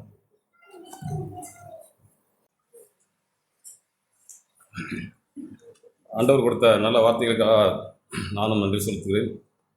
நாம் இப்போ கேட்டோம் மத்தேயு 7ஆம் அதிகாரம், மத்தேயு 7:24 கேட்டோம். நான் சொல்லிய இந்த வார்த்தைகளை கேட்டு, இதோ இங்கே பிரதர் ரமேஷ் பிரதர் சொன்னார், இந்த வார்த்தைகளை கேட்டு அப்படின்னு நாம் எடுத்துக்க வேண்டாம். ஆண்டவராகிய இயேசு கிறிஸ்து சொன்ன வார்த்தைகளை கேட்டு இவைகள் இப்படி செய்கிறவன் எவனோ அவனுக்கு காரியங்கள் இப்படி அஸ்திபாரம் போடப்பட்ட மனுஷன் ஸ்திரமாக இருப்பான். அதுக்கு அடுத்து 26ஆம் வசனத்தில் நான் சொல்லிய இந்த வார்த்தைகளை கேட்டு இவர்கள் எப்படி செய்யாது இருக்கிறவன் எவனோ, ரெண்டையுமே ஆண்டவர் தான் சொல்கிறார். இப்படி நம்மளுடைய இருதயங்களிலே நாம் ஆண்டவருடைய ஆவியை கேட்டு எப்பொழுதுமே நாம் கேட்க பழகணும். கேட்கிறவங்க தான் எதையுமே செய்ய முடியும். நீதிமொழிகள் புத்தகத்தில் ஒரு வார்த்தை இருக்குது. நீதிமொழிகள் 21ஆம் அதிகாரம்,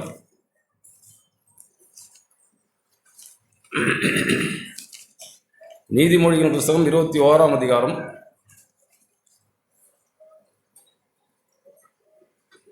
28ஆம் வசனம், 21-28. பொய் சாட்சிக்காரன் கெட்டு போவான், செவி கொடுக்கிறவனோ எப்பொழுதும் பேசத்தக்கவனாவான். எப்பொழுதுமே நாம் ஆண்டோடைய வார்த்தைகளை செவி கொடுக்கணும். நான் இந்த வார்த்தை கடந்த நாளில் படித்து எப்படின்னா, நான் தியானிச்சது சார் தான், சபையில் பேசுகிறவங்களுக்கு செவி கொடுக்கணும்னு சொல்லி நான் இப்படி தியானித்தேன். அது உண்மைதான், அதுவும் நல்லது தான். அதற்கு மேலாய் ஆண்டவரத்தில் நாம் செவி கொடுக்கிறவனோ எப்பொழுதும் பேசத்தக்கவனாவான். ஆண்டவரே நீங்கள் சொல்லுங்கள், நான் கேட்குறேன், கீழ்ப்படுகிறேன். இந்த வார்த்தைகள் நம்ம இருதயத்தில் பதியணுங்க. ஆண்டவரே நீங்கள் ஒவ்வொரு நாள் பேசுங்க. ஆண்டவரே நான் முதல்ல கேட்குறேன், போய் நான் பேசிக்கிட்டு இருக்க வேண்டியது இல்லை. ஆண்டவரே நீங்கள் பேசுங்க. நான் ஒரு காரியத்தை உங்களுக்கு காட்டுறேன். ஆதியாகமம் புஸ்தகம், ஆமாம் கடந்த நாளில் தியானிச்சோம், 22ஆம் அதிகாரத்தில் அங்கே ஈசாக்கை பலியிட சொல்லி ஆண்டவர் அனுப்பு கேட்க அவரை கூப்பிட்றாரு. அவர் உடனே போகிறாரு. அதுக்கு முன்னாடி 20ஆம் அதிகாரத்தில் ஆண்டவர் ஆபிரகாமை கூப்பிட்டு, நீ அந்த அவருடைய வேலைக்காரனுடைய அந்த மனைவி நீங்கள் அனுப்பி விடுங்கிறாரு.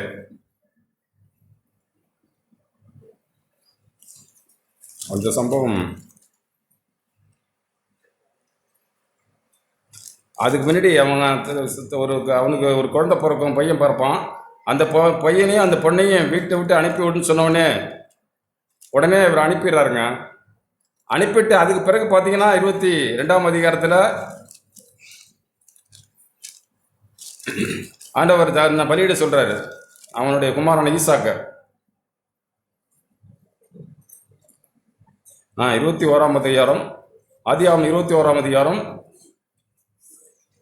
ஆபிரகாமை நோக்கி 21:10 ஆண்டவர் ஆபிரகாமை நோக்கி, இந்த அடிமை பெண்ணையும் அவள் மகனையும் புறம்பே தள்ளு, இந்த அடிமை பெண்ணின் மகன் என் குமாரனாக ஈசாக்கோடு சொந்தரவாளியாக இருப்பதில்லை என்றான். தன் மகனை குறித்து சொல்லப்பட்ட இந்த காரியம் ஆபிரகாமுக்கு மிகவும் துக்கமாயிருந்தது. அப்பொழுது தேவன் ஆபிரகாமை நோக்கி, இந்த பிள்ளையையும் உன் அடிமை பெண்ணையும் குறித்து சொல்லப்பட்டது உனக்கு துக்கமாக இருக்க வேண்டாம். நீ ஈசாக்கின் இடத்தில் இப்படி காரியங்களை உனக்கு நான் விளங்க பண்ணுவேன் அப்படின்னு சொன்ன உடனே ஆபிரகாம் அதிகாலையிலே எழுந்து அப்பத்தையும் ஒரு துருத்தி தண்ணீரையும் எடுத்து ஆகாருடைய தோளின் மேல் வைத்து பிள்ளையையும் ஒப்பு கொடுத்து அவனை அனுப்பிவிட்டார். முதல்ல ஆபிரகாமுக்கு ஆண்டவர் சொன்ன உடனே, நீ முதல்ல வேலைக்காரியை அந்த ஆகார அனுப்பிவிடு. ஆண்டவரே அனுப்பிடுறான் ஆண்டவரே. இல்லை அப்படி சாரால் தானே எனக்கு மனைவியை கொடுத்தாங்க கொண்டாங்கலாம் பேசிக்கிட்டு இருந்தாங்க, வாக்குவாதம் பண்ணல. அனுப்பிடுறான் ஆண்டவரே, அனுப்பிடுறாரு. அடுத்து 22ஆம் அதிகாரத்தில் வந்து ஈசாக்கை கொடுக்குறாரு. ஈசாக்கு எனக்கு பலி கொடு. ஆண்டவர்கிட்ட போய் ஆபிரகாம் அப்படி சொல்றாரு, ஆண்டவரே கொடுத்துட்றான், ஆண்டவரே கொடுத்துட்றான். வேலைக்காரி எனக்கு பிறந்த என்னுடைய மகனையும் கட்டிங்க கொடுத்துட்டான், இதையும் கொடுத்துட்றான் அப்படின்னு சொல்லி வாக்குவாதம் பண்ணவே இல்லை. ஆண்டவர் ஆபிரகாமோட இருதயத்தில் பேசின உடனே அப்படியே கீழ்ப்படிந்து நம்மளும் இப்படி நம்மளோட வாழ்க்கையில், ஆண்டவரே நீங்கள் பேசுங்க, நான் கீழ்ப்படுகிறேன் ஆண்டவரே, கீழ்ப்படுதல் எனக்கு கற்றுத்தாரும். நான் கடந்த நாள் வெள்ளிக்கிழமை ஒரு சில வார்த்தைகள் தியானித்தோம். எப்படின்னா, ஆண்டவராக இயேசு மாட்டுத் தொழுத்தில் பிறந்தார் நம்ம கேட்டிருக்கோம். அவருடைய பிறப்பே முதல்ல தாழ்மை தாங்க. அடுத்து ஆண்டவராக இயேசு கிறிஸ்துவோட வளர்ப்பு சாதாரண ஒரு கூலி தொழிலாளி வீட்டில் அவர் பையனாய் வளர்றார். மூன்றாவதாக அவருடைய ஊழியம் சீஷருடைய கால்களை கழுவ தன்னை ஒப்புக் கொடுக்கிறார். ஆண்டவரும் போதகருமாகிய நானே உங்களுடைய கால்களை கழுவுவது உண்டானால் நீங்களும் இது செய்யுங்க. தாழ்மையின் 3வது படி. 4வது படி, அவர் குற்றவாளிகளிலே கூட, திருடனோடு கூட, கள்ளனோடு கூட அவரை அடக்கம் பண்ணினார்கள், அவரை கொலை செய்தார்கள். அவரை போய் சிலுவையில் பக்கத்தில் இந்த பக்கமாக அந்த பக்கம் திருடன் கள்ளன் இருக்கிறான், குற்றவாளிகளோடே தேவன் அவருடைய பங்கை நியமித்தார். இப்படி ஆண்டவருடைய முன்குறிப்பு இப்படி தாங்க இருக்கு. இயேசு பரலோகத்திலிருந்து நமக்காக மாதிரியாய் வாழும்படி பிதா தேவனை இப்படி அனுப்பி வச்சிருக்காரு. நீ போய் நான் நடத்துகிற வழியிலே நட. ஆண்டவராக இயேசு கிறிஸ்து 11 பேரை இரா முழுதும் ஜெபம் பண்ணி தேர்ந்தெடுக்கிறாரு. 12வது யூதாஸ் கேரியத்து வர்றாரு. நான் இப்படி தியானிச்சு பார்த்தேன், இயேசுக்கு தெரியும் இவனால் தான் காரியங்கள் நடக்க போகுதுன்னு. பிதா என்ன சொல்லுவார், நான் அனுப்புகிறேன், இவனை சேர்த்துக்க, நீ நான் அனுப்புகிறேன். 12வது யூதாஸ் காரியத்தை என்னால் தெரிந்து கொள்ளப்பட்ட பாத்திரம், இவனை நீ சேர்த்துக்க. இயேசு மறுதல் முன்மே சொல்லிங்க, சேர்த்துக்கிறேன் பிதாவே. அவனுக்கு நான் சொல்ல வேண்டியது சொல்லி கடைசி வரைக்கும் யூதாஸை தன் கூட சிநேகிதனாக வைத்து வாழ்ந்தாருங்க. தாழ்மைனா நாம் இயேசு இடத்தில் போய் கற்றுக்கொண்டா போதும். ஆண்டவரை கற்றுக்கொள்ளுவர்கள் இப்படி கேட்கும்படி என்னுடைய செவிகளை திறந்தருளும். நான் எதிர்க்கவும் இல்லை, பின்வாங்கவும் இல்லை. ஸ்தோத்திரம். நம் இருதயத்தில் ஆணித்தரமாய் ஒன்று செய்யணுங்க. ஆண்டவரே, ஒவ்வொரு நாளும் நம்முடைய பாதத்தில் விழுந்து உண்மை விட்டு எடுபடாத நல்ல பங்கு எனக்கு சொல்லித்தாங்க ஆண்டவரே. ஆண்டவரே நீங்கள் என்னோட பேசுங்க, நான் கேட்குறேன் ஆண்டவரே, கேட்குறேன். இப்படி நம்முடைய ஆவியை நாம் உற்சாகப்படுத்தினா போதுங்க. எப்பொழுதுமே நம்ம ஆண்டவர்கிட்ட கேட்டோம்னா போதும். நாம் மனையருக்கு எதையும் செய்யலாம், பேசலாம். கேட்க மறுக்கிற நாம் பேசவும் கூடாது, அது ஆசீர்வாதமாக இருக்காது. அதனால் நம்மளோட இருதயத்தில் எப்பொழுதுமே ஆபிரகாம் கேட்டது போல, ஆண்டவரே கேட்குறேன், உதவி செய்யுங்க, நீங்கள் சொல்கிறது எப்படி செய்கிறேன். நோவா கேட்டாருங்க, போய் பேழையை உண்டு பண்ணினாரு. அவங்க மனைவி ஆச்சரியமாக இப்போ கேட்டிருப்பாங்க, என்னையா பைத்தியக்காரம் போல பேசுறியே, மழை வரப்போதாவது தண்ணி வரப்போதாவது நீ வந்து பேழை கட்ட போகிறங்கிற, உலகத்தையே நீ தான் ரசிக்க போறியா, போய் வேலையை பார்த்துட்டு போய் சொல்லியிருக்கலாம் அந்த மனைவி. அவன் சோர்ந்தே போகலையா. நோவா பேழையை கட்டுறாரு, கட்டிக்கிட்டே இருக்கிறாரு, கட்டி முடிச்சிட்டாரு. ஆண்டவர் என்னென்னு சொல்லுவாரோ அப்படியே செய்து முடித்தார். அது அப்படி தான் இருக்குது. நோவா ஆண்டவர் கட்டளையிட்டபடியே செய்து முடித்தான் தான் இருக்குது. கடைசியில் யாருன்னு பார்த்தா நோவா, அவனோட மனைவி, பிள்ளைங்க, மருமக்கள் 8 பேருக்கு தான் அந்த பேழை ரெடியாகுது. ஆச்சரியமான காரியங்கள். இப்படி நம்ம சபையிலே வந்து, ஆண்டவரே என்னை காப்பாற்றவும், என்னை மீட்டெடுக்கவும், ஆண்டவரே என்னை சபையிலே சேர்த்திருக்கீங்களே, ஆண்டவரே நான் பக்குவப்பட எனக்கு உதவி செய்யுங்க, நான் கற்றுக்கொள்ள உதவி செய்யுங்க, நான் கீழ்ப்படிய உதவி செய்யுங்க, நான் வாழ்ந்து என் பிள்ளைகளுக்கு உன்னை போதிக்க உதவி செய்யுங்க. அந்த சம்பவத்தில் நீங்கள் படித்து போயிட்டீங்கன்னா, அவங்க அந்த பொல்லாத சந்ததியில் தன்னுடைய மகன் தன்னுடைய பிள்ளைகளை செம்மையாய் வளர்க்குறாருங்க நோவா. அது மாத்திரம் காட்டி போகிறோம். நோவாவின் சம்பவம் 3ஆம் அதிகாரம் 6ஆம் அதிகாரம், ஆதியாகமம் 6ஆம் அதிகாரம்.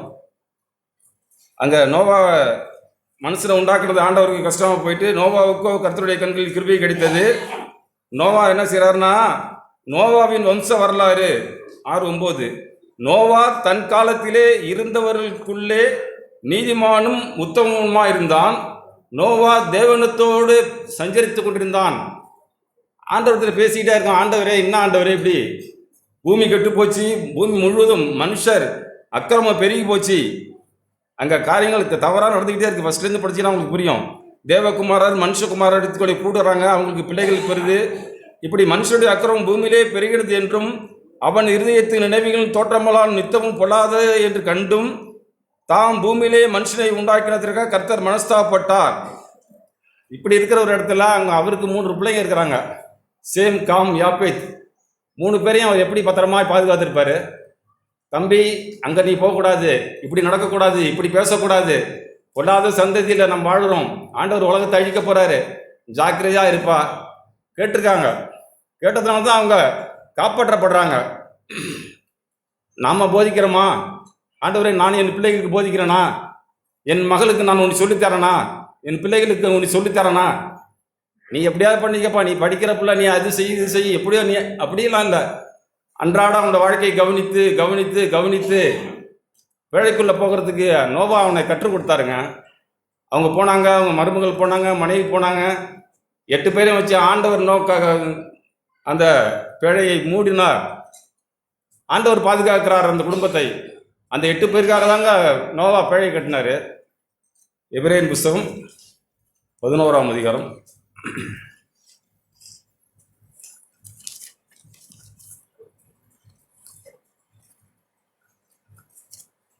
எபிரேயர் புஸ்தகம் 11ஆம் அதிகாரம் 307ஆம் பக்கம்.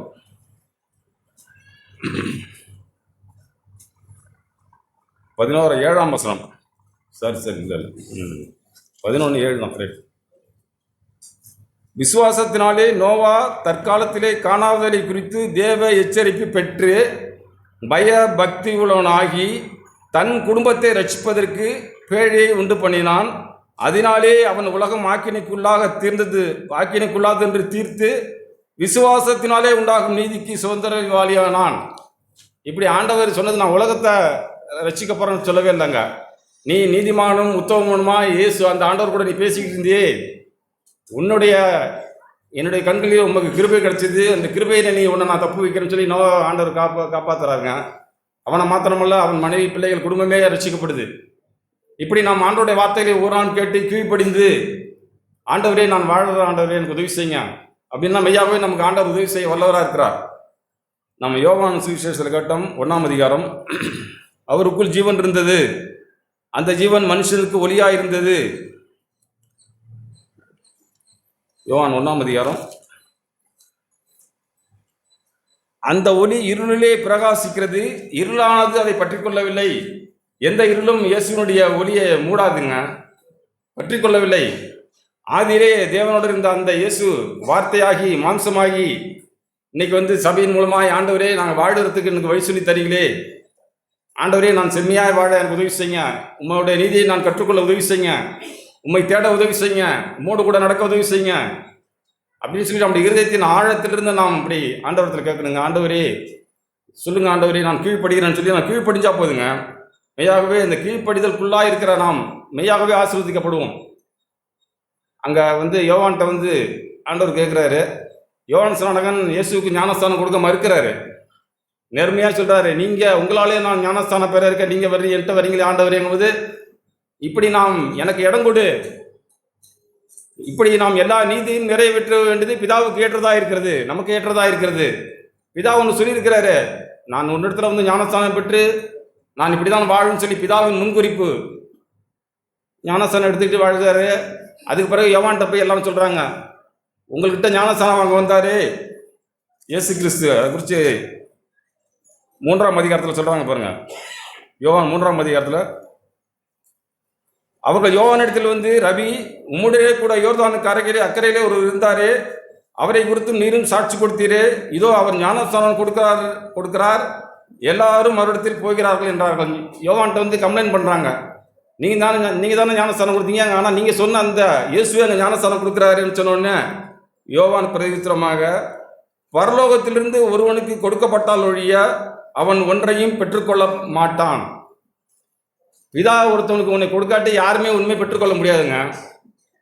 இதே சம்பவத்தை பேதுரு இயேசு சொல்லுவார் பிலாத்தை பார்த்து, உன்னை சிலுவையில் அறைய எனக்கு அதிகாரம் உண்டு அப்படிங்கும்போது, உனக்கு ஒரு அதிகாரம் கிடையாது, என்னுடைய பிதா உனக்கு அதிகாரம் கொடுத்திருக்கிறார், அதனால நீ என்ன எது உண்மை செய்யலாம்னு சொல்லி ஆண்டவர் தன்னை தாழ்த்துக்கிறார். நாம் அப்படி விசுவாசமாய் தைரியமாய், ஆண்டவரே உங்களுடைய அனுமதி இல்லாமல் என்னுடைய தலையிலிருந்து ஒரு முடி கூட விழாத ஆண்டவரே, நான் விசுவாசித்து வாழ உதவி செய்யுங்க, தைரியமாக வாழ உதவி செய்யுங்க, இந்த ரட்சிப்பின் வாழ்க்கையை நான் கண்டுபிடிக்க உதவி செய்யுங்க அப்படின்னு சொல்லி வந்தா ஆண்டவருடைய ரத்தம் நம்மை சுத்திகரிக்கிறது மாத்திரமல்ல, 5ஆம் அதிகாரம், ரோமர் 5ஆம் அதிகாரம், அது எப்படி இருக்கு பாருங்க வார்த்தை. 5ஆம் அதிகாரம், ரோமர் 5ஆம் அதிகாரம் 9ஆம் வசனம், நாம் அவருடைய இரத்தத்தினாலே நீதிமான்களாக்கப்பட்டிருக்க கோபாக்கனுக்கு நீங்களாகவே அவராலே ரட்சிக்கப்படுவது அதிக நிச்சயமாமே. அவருடைய ரத்தம் என்னுடைய பாவங்களை கழுவி நான் நீதிமான்களாக ஆக்கிட்டேன், நான் ரட்சிக்கப்படுறது நிச்சயம்தான், அதில் மாற்று கருத்தே இல்லை. அதுக்கு பிறகு பாருங்க, நாம் தேவனுக்கு சத்துருக்களாக இருக்கையில் அவருடைய குமாரனின் மரணத்தினாலே அவருடனே ஒப்புரவாக்கப்பட்டோமானால், ஒப்புரவாக்கப்பட்ட பின் நாம் அவருடைய ஜீவனாலே ரட்சிக்கப்படுவது அதிக நிச்சயமாமே. முதல்ல ஆண்டோடைய ரத்தம் எனக்காக சிந்தப்பட்டது, நான் ரட்சிக்கப்பட்டுட்டேன். இப்போ என்னுடைய இடத்துல ஆண்டவருடைய ஜீவன், வாழ்க்கை, அந்த வார்த்தை, அந்த ஜீவன், ஆண்டவரே நான் மன்னிக்கிறேன் ஆண்டவரே, வாங்குவதை பார்க்கலாம் கொடுப்பதை பார்க்கணும்னு சொல்லியிருக்கீங்களே, நான் கொடுக்குற ஆண்டவரே, என்ன கொடுக்குற ஆண்டவரே, உங்களுடைய பரிசுத்த ஆவி எனக்கு தாரும், நான் கேட்டுற ஆண்டவரே, ஒவ்வொரு நாளும் செவி கொடுக்க கேட்கிறேன். நம்முடைய இருதயம் இப்படி ஆண்டவருடைய வார்த்தைகளை கேட்க கேட்க பரிசுத்த ஆவியானவர் நம்ம நிச்சயமாகவே செம்மையாக நடத்திடுவாருங்க. நம்ம இடத்துல இல்லாத ஒன்று என்னன்னா, நாம் உலகத்தில் அன்பு கூறுகிறோம். அதுதான் உலகத்தில் உள்ளவர்களும் அன்பு கூறாதீர்கள் என்று யோவான் எழுதுறாரு. நம்ம கேட்டிருக்கோம், 90 வயசான அந்த வயசான தாத்தா எழுதுறாரு. 1 யோவான் 3ஆம் அதிகாரம்,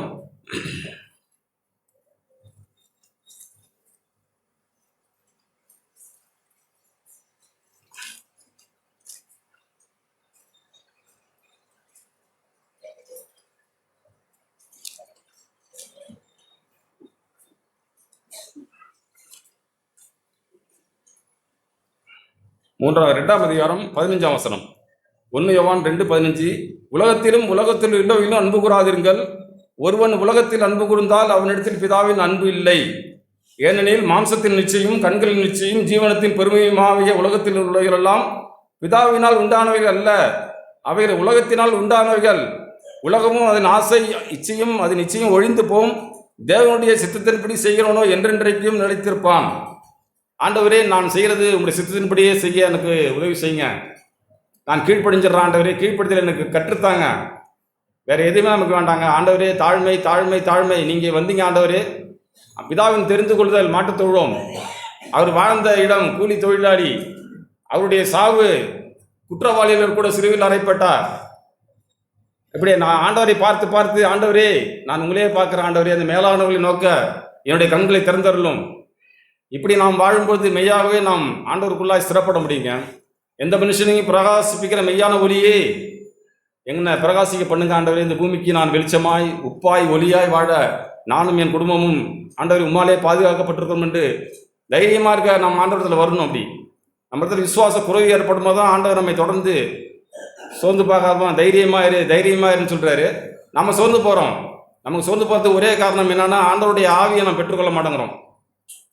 நம்ம கடந்த நாளில் கேட்டோம், பேதுருவை பார்த்து, பேதுருவே நீ என்னை மறுதளிப்புங்கிறாரு.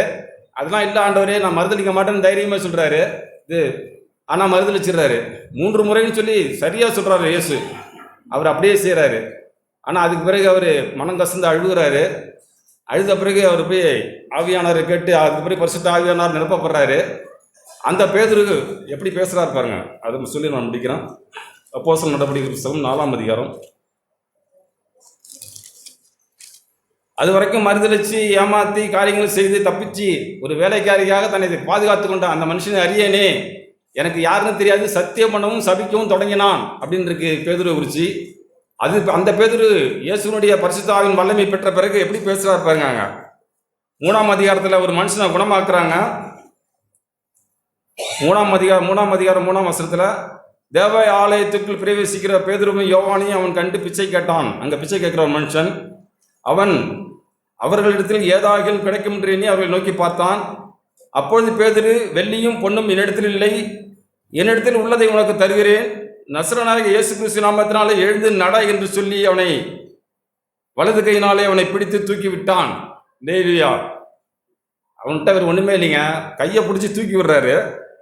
உடனே அவனுடைய கால்களும் கரடுகளும் பலன் கொண்டது. அவன் குதித்து எழுந்து நின்று நடந்தான். நடந்து குதித்து தேவனை துதித்து கொண்டு அவருடனே கூட தேவாலயத்திற்கு பிரவேசித்தான். அருமையான வசனம். ஒரு மனுஷனுக்கு சுகம் கிடைச்சோடனே ₹1 செலவு இல்லாமல் சுகம் பெற்ற மனுஷனுங்க. இவரும் போய் அங்கே படிச்சுட்டு வந்து அப்படி இப்படிலாம் ஒன்றுமே சொல்ல, நீ கையை எப்படி நிமித்து காலை எப்படி நிமிந்து எக்ஸசைஸ் பண்ணு, அதெல்லாம் ஒன்றுமே சொல்ல. என்னிடத்தில் உள்ளதை உனக்கு தருகிறேன், பரிசுத்த ஆவியானவரே இவனை எழுந்து நடக்க செய்யுன்னு சொல்லி கையை பிடிச்சி தூக்குறாரு. அவன் அது வரைக்கும் சப்பானியாக இருந்த மனுஷன் எழுந்து குதிச்சு நடந்து பேதுருவும் யோவான் கூட ஓடுறாரு, பேசுறாரு. இதை அந்த ஜனங்கள்லாம் பார்த்து அவங்களுக்கு கோபம் வருது. கோபம் வந்த பிறகு காரியங்கள் நீங்கள் வீட்டில் போய் படிச்சு பாருங்க. 4ஆம் அதிகாரத்துக்கு வாங்க. இப்படி ஒரு அநேக காரியங்களை செய்த உடனே இவங்களை என்ன அப்படியே பேசிக்கிட்டு போறாங்கன்னு சொல்லி அவரை கண்ட்ரோல் பண்ண பார்க்குறாங்க. அவர்களை பிடித்து 4:3 சாயங்காலம் அறிஞ்ச அப்படின்னாலே மறுநாள் வரைக்கும் காவலிலே வைத்தார்கள். யோவானையும் பேதுருவையும் சிறைச்சாலையில் போட்டுட்டாங்க. அந்த காரியங்கள் செய்த போது அவங்க வசனத்தை கேட்ட 5000 பேர் ரட்சிக்கப்பட்டுட்டாங்க. பேதுரு பேசின அந்த வார்த்தைகளை கேட்டு ரட்சிக்கப்பட்டுட்டாங்க. இந்த ஆசாரியனுக்கெல்லாம் பயங்கர பிரச்சனை ஆயிடுது. உடனே அவங்களை மிரட்டுறாங்க, நீங்கள் அதெல்லாம் செய்யக்கூடாது. உடனே அவங்க அதெல்லாம் ஒன்றும் சொல்லவே இல்லை. நாங்கள் ஆண்டவருக்கு கீழ்ப்படிவோம், மனுஷனுக்கு கீழ்ப்படியதை விட ஆண்டவருக்கு கீழ்ப்படியது உத்தமம்னு சொல்லி அவங்க காரியங்களை விளங்க பண்ணுறாங்க. சொல்லும்போது அவர் சொல்கிறாங்க 12, அவராலே என்று வேறொருவராலும் ரட்சிப்பு இல்லை, நாம் ரட்சிக்கப்படும்படிக்கு வானத்தின் கீழெங்கும் மனுஷர்களுக்குள்ளே அவருடைய நாமமே இல்லாமல் வேறொரு நாமம் கட்டளையிடப்படாது என்றான். பேதுருவும் யோவானும் பேசுகிற தைரியத்தை அவள் கண்டு. ஏற்கனவே ஒரு வேலைக்காரிக்காக பயந்து போன பேதுரு எவ்வளவு பெரிய தைரியமா பேசுறாரு.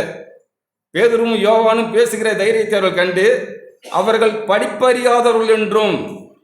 முதல்ல நம்ம நல்லா விளங்கிடுங்க. படிச்சுட்டு பைபிள் காலேஜுக்கு நான் போயிட்டேன், எனக்கு எல்லாம் தெரியும்னு சொல்லி நான் மாறுதட்டவே கூடாது.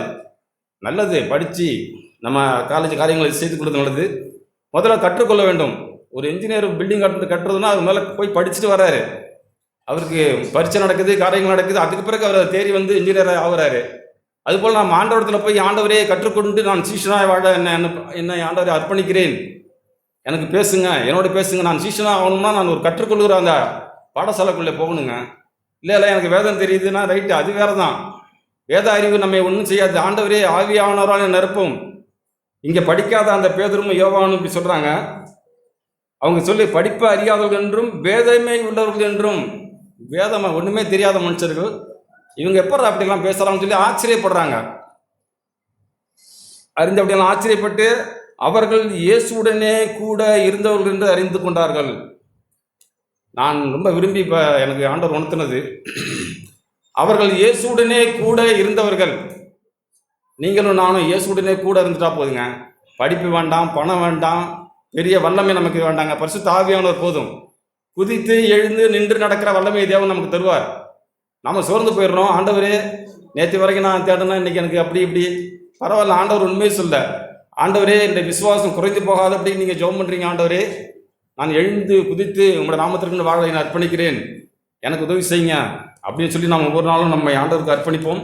இப்படி வாழுகிற நம்மை தேவன் அன்னைக்கு தெரிந்து கொண்டாருங்க. உலகத்தோட்டத்துக்கு முன்னுமே உங்களையும் என்னையும் தெரிந்து கொண்ட தேவன் முடிவு புரிந்தும் நம்ம ரட்சிப்பார். நாம் மாத்திரம் விசுவாசத்தில் பின்வாங்கி போகாமல் ஒவ்வொரு நாளும் ஆண்டவர் நமக்கு கிடைக்கிற வெளிச்சத்துக்கு தக்கதாய் ஆண்டவர் நம்முடைய வார்த்தைகளை கேட்டு நான் கட்ட உதவி செய்யுங்க.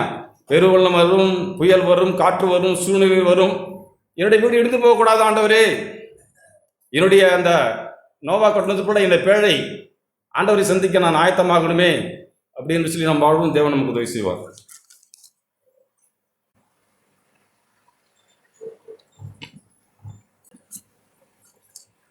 லூக்கா எழுதின சுவிசேஷம்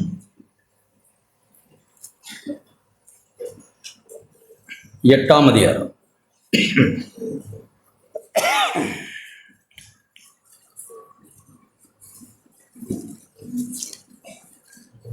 அங்கே ஆண்டவர்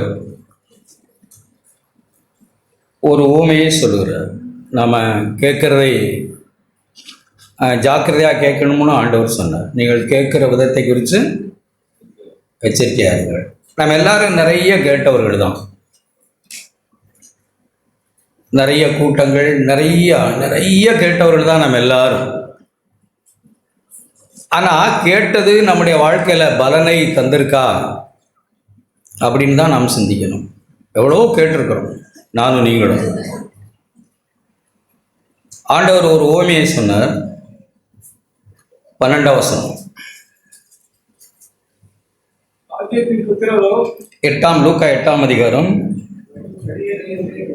வழியருகே விதைக்கப்பட்டவர்கள் வசனத்தை கேட்கிறவர்களாய் இருக்கிறார்கள். அவர்கள் விசுவாசித்து ரட்சிக்கப்படாதபடிக்கு பிசாசானவன் வந்து வசனத்தை அவர்களுக்கு இருந்திருந்து எடுத்துக்கொள்ளும். அப்போ வசனத்தை ஒரு குரூப் கேட்குது, ரட்சிக்கப்படலை, விடுதலை அடையலை. நம்ம எல்லாரும் கேட்குறோம். அந்த கர்த்தருடைய வார்த்தையை கேட்டு அந்த வசனம் ரட்சிப்பை உண்டு பண்ணலை. அடுத்து 13, கற்பாறையின் மேல் விதைக்கப்பட்டவர்கள் கேட்கும்போது சந்தோஷத்தோடே வசனத்தை ஏற்றுக்கொண்டது. அப்போ கேட்டு ஒருத்தர் சந்தோஷமாக வேற கேட்குறாங்க. கொஞ்ச காலம் மாத்திரம் வேர் கொள்ளாமல் கொஞ்ச காலம் மாத்திரம் விசுவாசித்து சோதனை காலத்தில் பின்வாங்கி போனார். 14, முள்ளுள்ள இடங்களில் விதைக்கப்பட்டவர்கள் வசனத்தை கேட்கிறவருமாய் இருக்கிறார்கள். கேட்ட உடனே போய், அப்ப கேட்குறாங்க, உடனே போய் ஒன்று செய்யணும்னு பார்க்குறாங்க. இந்த எல்லா 3 வசனத்திலும் வாசித்தீங்கன்னா கேட்ட உடனே ஒரு சிலதை செய்யணும்னு யோசிக்கிறோம். கேட்ட உடனே ஒன்று நம்ம வாழ்க்கையில் அதை செஞ்சிருவோம், இதை செஞ்சிருவோம்ட்டு காரியங்கள். அப்போ நமக்கு எல்லாருக்கும் அனுபவம் இருக்குது, நாம் அதை ஒத்துக்கிறது இல்லை, நேர்மையாக நடக்கிறது இல்லை. கேட்கும்போது நல்லா இருக்கும், கேட்டுட்டு உடனே நம்ம அதை போய் செஞ்சிடலாம், இதை போய் செஞ்சிடலாம்னு நினைப்போம். அப்படி இல்லை, அப்படி நம்ம பலன் கொடுக்க முடியாது. ஆண்டவர் என்ன சொன்னார்னு பாருங்க, 15ஆம் வசனம். நல்ல நிலத்தில் விதைக்கப்பட்டவர்கள் வசனத்தை கேட்டு அதை கேட்டுட்டு உடனே போய் அதை செஞ்சிடறேன், இதை செஞ்சிடறேன், நிறைய தீர்மானங்கள்லாம் எடுத்தவங்க தான் நம்ம இங்கே உட்காந்துருக்கிறவங்க. நாளையிலிருந்து நான் அப்படி இருப்பேன், நாளையிலிருந்து இப்படி இருப்பேன், புது வருஷத்துலேருந்து இப்படி இருப்பேன். என்னாச்சு? நேர்மையாக இருக்கணும்ல. அப்போ நல்ல நிலத்தில் விழுந்த விதை எப்படி இருக்குன்னு பாருங்க. அவர் சொல்ற நல்ல நிலம்னா நான் என் இதயத்தில் தேவனுடைய வசனத்தை நான் கேட்டிருந்தது. நான் நல்ல நிலம் அப்படின்னா நான் கேட்டு உடனே போய் ஒன்று செய்கிறேன்னு உடனே தீர்மானிக்கிறது இல்லை. கேட்டு அதை உண்மையும் நன்மையுமான இருதயத்திலே காத்து, ஓ வசனம் இப்படி செய்யுது, உடனே போய் நான் ஒன்றும் செஞ்சிட முடியாது. தீமைக்கு தீமை செய்யாதீங்கன்னா உடனே போய் தீமைக்கு தீமை செய்யாமல் இருந்துட முடியுமா? சிறுபிள்ளைத்தனமா இது உடனே போய் செஞ்சிட முடியும்னு நினைக்கிறீங்களா? ஒரு மைல் கூப்பிட்டா உடனே 2 மைல் போயிடுவேன். சத்துரு பசியா இருந்தா உடனே இப்போ ஆகாரம் கொடுத்துருவோன்னு முடிவு பண்ணுவோம். கூட்டங்கள்லாம் முடிஞ்சு போயின்னா சத்துருவை விட மோசமா இருக்கும். சும்மா உடனே ஒரு உணர்ச்சி வசம் வருது, ஒரு முடிவு பண்ணுகிறோம், உடனே செஞ்சிருவோம்னு தீர்மானிக்கிறோம். அதை கேட்டு உண்மையும் நன்மையுமான இருதயத்தில் முதல்ல வைக்கணும். இதை செய்ய என்னால் முடியாது ஆண்டவரே, இதையெல்லாம் என்னால் செய்ய எந்த திராணியும் இல்லை ஆண்டவரே, சுண்டு வரலால் கூட என்னை தூக்க முடியாது ஆண்டவரே, நல்லா இருக்கு ஆண்டவரே, இது என் வாழ்க்கையாக மாறணும். கொஞ்சம் பொறுமையாக இருப்போமே. உண்மையும் நன்மையுமான இருதயத்தில் முதல்ல வைப்போம், காத்து வைப்போமே. அதை மனைவிகளே உங்கள் சொந்த புருஷருக்கு கர்த்தருக்குள் கீழ்ப்படிகள்னு கேட்டதில்ல?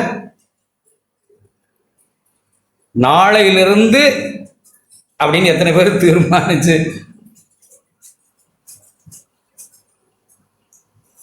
அப்ப வசனத்தை கேட்டு முதல்ல காத்து உள்ள வைப்போம்.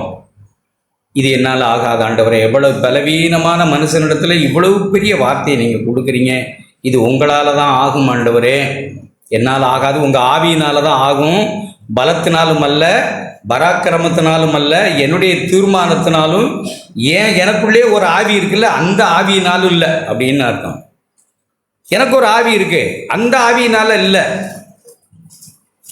எனக்கு ஒரு தீர்மானம் இருக்கு, அந்த தீர்மானத்தினால் இல்லை, என்னுடைய முயற்சினால் அல்ல, பலத்தினாலும் அல்ல, பராக்கிரமத்தினாலும் அல்ல, தேவனுடைய ஆவி, உங்க ஆவியினால தான் இது ஆகும் ஆண்டவரே அப்படின்னு காத்து. எப்படி இருக்கு? பொறுமையுடனே பலன் கொடுக்கிறவர்களா இருக்கிறார்கள். எப்படி பலம் கொடுக்குறாங்களாம்? பொறுமை. பொறுமையாக காத்திருக்கிறாங்க. ஒன்றும் இப்போ நம்ம உடனே ஒன்றும் சிலர் எடுத்தோம் கவுத்தோம்னு காரியங்களை அப்படி இப்படி யோசிக்க எவ்வளோ பேர் நம்ம பார்த்துட்டோம். பொறுமையாக இருப்போம், பரவாயில்ல. எவ்வளோ மேடு பள்ளங்கள் வரும், அவைகளை பொறுமையாக இருந்து காத்து பலன் கொடுக்கறதுக்கு நாம் தயாராக இருப்போம். கேட்டு கேட்டு கேட்டுன உடனே என்ன செய்யறது? கேட்டு எவ்வளோதான் கேட்டுட்டோம், கேட்ட உடனே என்ன செஞ்சிட முடியுமா? அப்படி நம்ம அனுபவம் தான் அப்படிதான் இருக்கா? இன்னும் ஒரு வார்த்தையை வாசிக்கிறேன். எபிரேயருக்கு எழுதின நிருபம் 6ஆம் அதிகாரம்.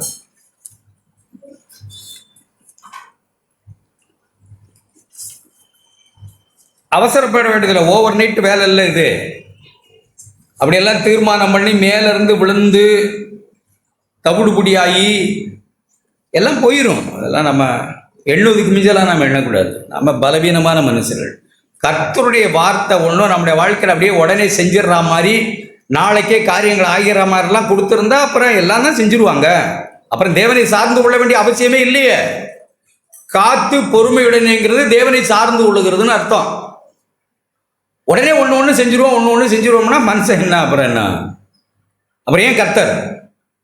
அவன் தீர்மானம் எடுத்து அவனே நல்லவன் ஆகிடலாம். அப்புறம் கர்த்தரை சார்ந்து கொண்டு, அவருடைய பலத்தை சார்ந்து கொண்டு, அவருடைய ஆவியை சார்ந்து கொள்ளுங்கிறது அதுக்கு ஒரு காத்து பொறுமை தேவைத்தான் படுது. பொறுமையுடனே தான் 30, 60, 100 பலன் கொடுக்க முடியுமே தவிர இல்லைன்னா முடியாது. எபிரேயர் 6ஆம் அதிகாரம், அங்கே அப்போஸ்தலன் நமக்கு என்ன ஆலோசனை சொல்றாருன்னு பாருங்க.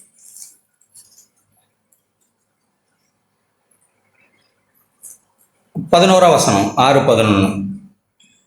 மேலே இப்படியெல்லாம் பொறுமையும் அசதியாகவும் இருந்த ஜனங்களை பற்றி மேலே எழுதியிருக்கு. நான் அப்படித்தான் அதை தியானிக்கிறேன்.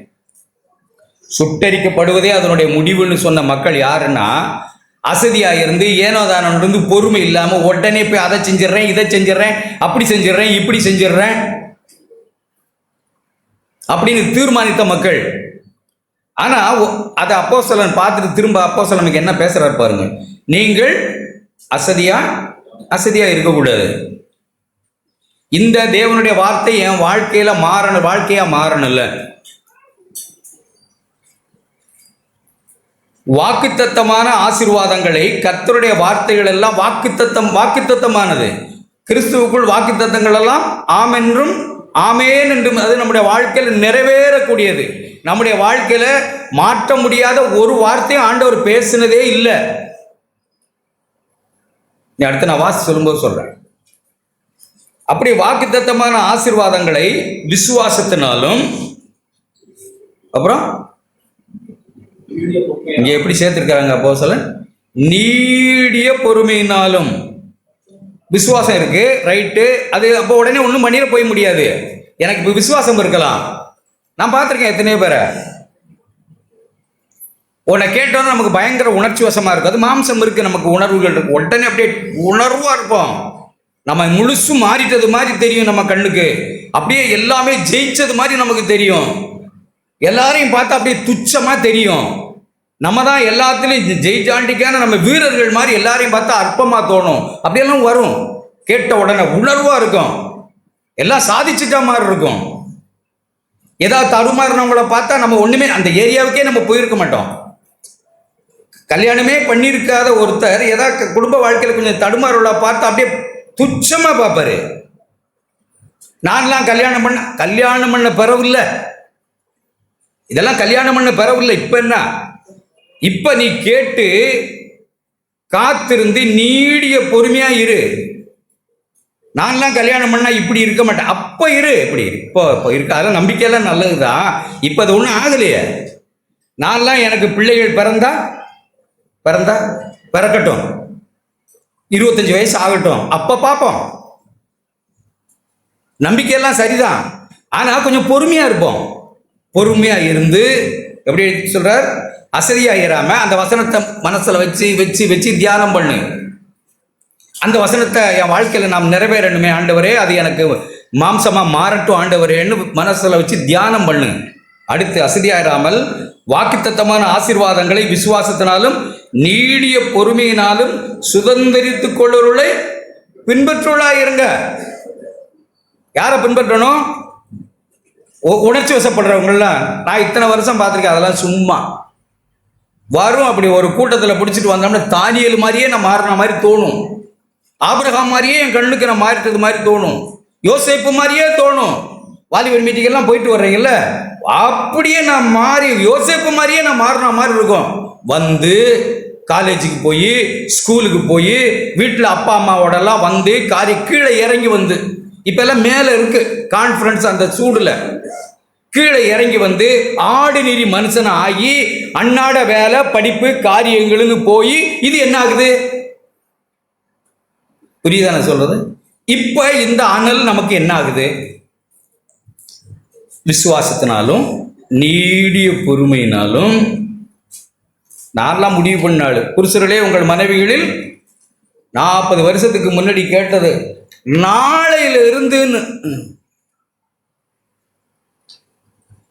இயேசுவை போலே மாறிட்ட மாதிரி கான்ஃபரன்ஸ் விட்டு கிளம்பி பஸ்ஸில் ஒரு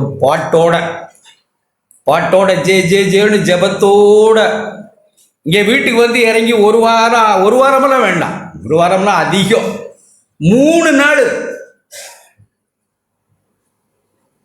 வேலை, பணம், வீட்டு தேவை, மனைவி ஒன்று பேசுறது, புருஷன் ஒன்று. அப்போ அங்கே கேட்ட வசனம் நம்முடைய வாழ்க்கையாக மாறணும். அதானே? இல்லைன்னா அந்த அனல் என்னது? கேட்டு உடனே அப்படின்ன மாதிரி, உடனே நான் போய் நம்ம செஞ்சிடறது மாதிரி. சும்மா கேட்டு உணர்ந்து உண்மையும் நன்மையுமான இருதயத்தில் காத்து பொறுமையுடனே பலம் தரணும். அவசரப்பட வேண்டாம். ஆற்றின் திணிக்கலை, செல்லும் செலவை கணக்கு ஒன்றும் அவசரம் இல்லை. அப்போ நம்ம யாரைத்தான் பின்பற்றுறது? ஒரு வாலிபர் வந்து சொல்ற, நான் கல்யாணமான நான் இப்படியெல்லாம் இருக்க மாட்டேன் அப்படி. ஒரு மாதிரி தான் இருக்கணும்னு தான் கல்யாணமானவங்களாம் நினச்சிட்டு உட்காந்துருப்போமா? ஆகட்டும், பார்ப்போம். கேட்ட வார்த்தை வாழ்க்கையில் அனுபவமாய் வாழ்க்கையாய் மாறட்டும், பார்ப்போம். அது மாறணும்ல, அதுதானே ஜீவன். அப்ப அசதியாயிராமல் வாக்குத்தத்தமான ஆசீர்வாதங்களை விசுவாசத்தினாலும் நீடிய பொறுமையினாலும் பெற்றுக்கொள்ளுள்ள நாம் என்ன செய்யணும்? பின்பற்றணும். அதுக்கு யாரை உதாரணமாக சொல்லியிருக்குன்னு தெரியுமா உங்களுக்கு? ஆபிரகாமை. ஒரு மனுஷன் இல்லை, ஆபிரகாமை. ஏன் 25 வருஷம் ஒரு வாக்குத்தத்தத்துக்காக ஒருவன் காத்திருக்கிறான். அவசரப்பட்டான்னு நினைக்கிறீங்க? அவசரப்பட்டாரு. பட்டாரா இல்லையா? யாரு? இஸ்மவேல். மனைவி அவசரப்பட்டாங்களா? அவசரப்பட்டாங்க. மனைவி சொல்ல கேட்டு இஸ்மவேலை பெத்தாரா? அது ஆசீர்வாதமா? அவசரப்பட்டு நம்ம பண்ற எல்லாமே இஸ்மவேலா தான் இருக்கும். தேவன் துரத்தி தான் விட சொல்ல வேண்டியதா இருக்கும். அது வேணாம் அவருக்கு. அவசரப்பட்டு நம்ம என்ன உடனே முடிவு பண்ணி உடனே செய்யறது, பொறுமை இல்லாம. பொறுமையா இருப்போம், ஒன்றும் கெட்டு போகாது. நான் கேட்டுக்கிட்டு இருந்த போது அப்படிதான் உணர்றேன். திப்புலாம் முடிவு பண்ணவங்கள நிறைய பேரை நம்ம பார்த்துருக்கோம். நான்லாம் ஒண்ணுமே சலனம் அடைகிறது இல்லை.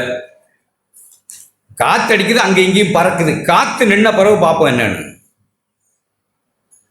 நான் உங்களை டிஸ்கரேஜ் பண்ணல, யதார்த்தம் சொல்றேன். இப்படி விரவை இப்படி எடுத்துட்டா தகன்னு கொதிக்கிறது நின்று போயிடும். இப்போ கொதிக்கிறதெல்லாம் வச்சாலும் நம்ம யோசிச்சுட்டு இருக்க முடியுமா?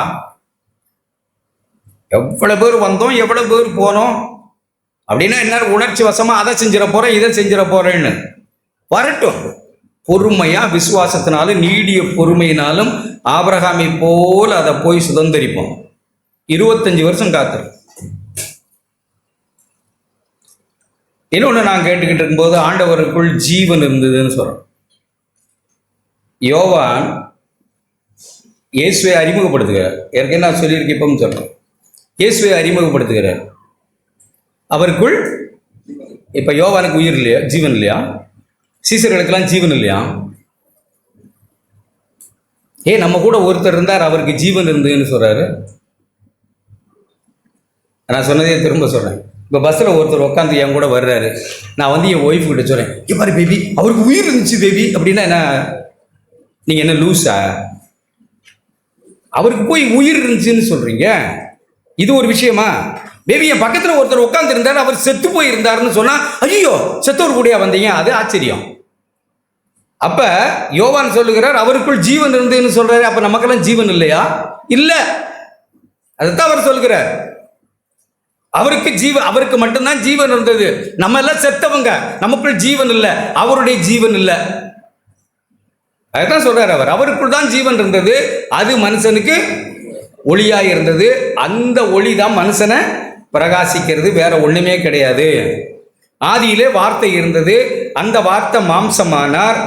நம்ம வாசிக்கிறோம் 13ஆம் வசனத்துல, யோவான் 1:14 அந்த வார்த்தை மாம்சமாகி கிருபையினாலும் சத்தியத்தினாலும் நிறைந்தவராய் நமக்குள்ளே ஒருத்தர் மனுஷனா வந்தார், அவருக்குள் ஜீவன் இருந்தது.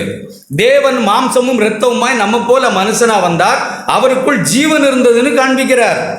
அந்த ஜீவன் எப்படின்னு காண்பிக்கிறார்? அது இருளிலே, அதான் ஜீவன். அதான் சொல்றாரு, நமக்குள்ள இருக்கிற ஜீவனை அப்படித்தான் ஆண்டவர் கொடுக்க வந்தார். யோவான் 10ஆம் அதிகாரத்தில் வாசிக்கிறோம், எனக்கு முன்னாடி வந்தவங்களெல்லாம் கள்ளரும் கொள்ளைக்காரரும்னு சொன்னார். நானோ திருடவும் கொல்லவும் அழிக்கவும் வருகிறான், நானோ அவைகளுக்கு ஜீவன் உண்டாயிருக்கவும் அது பரிபூரணப்படவும் வந்தேன்.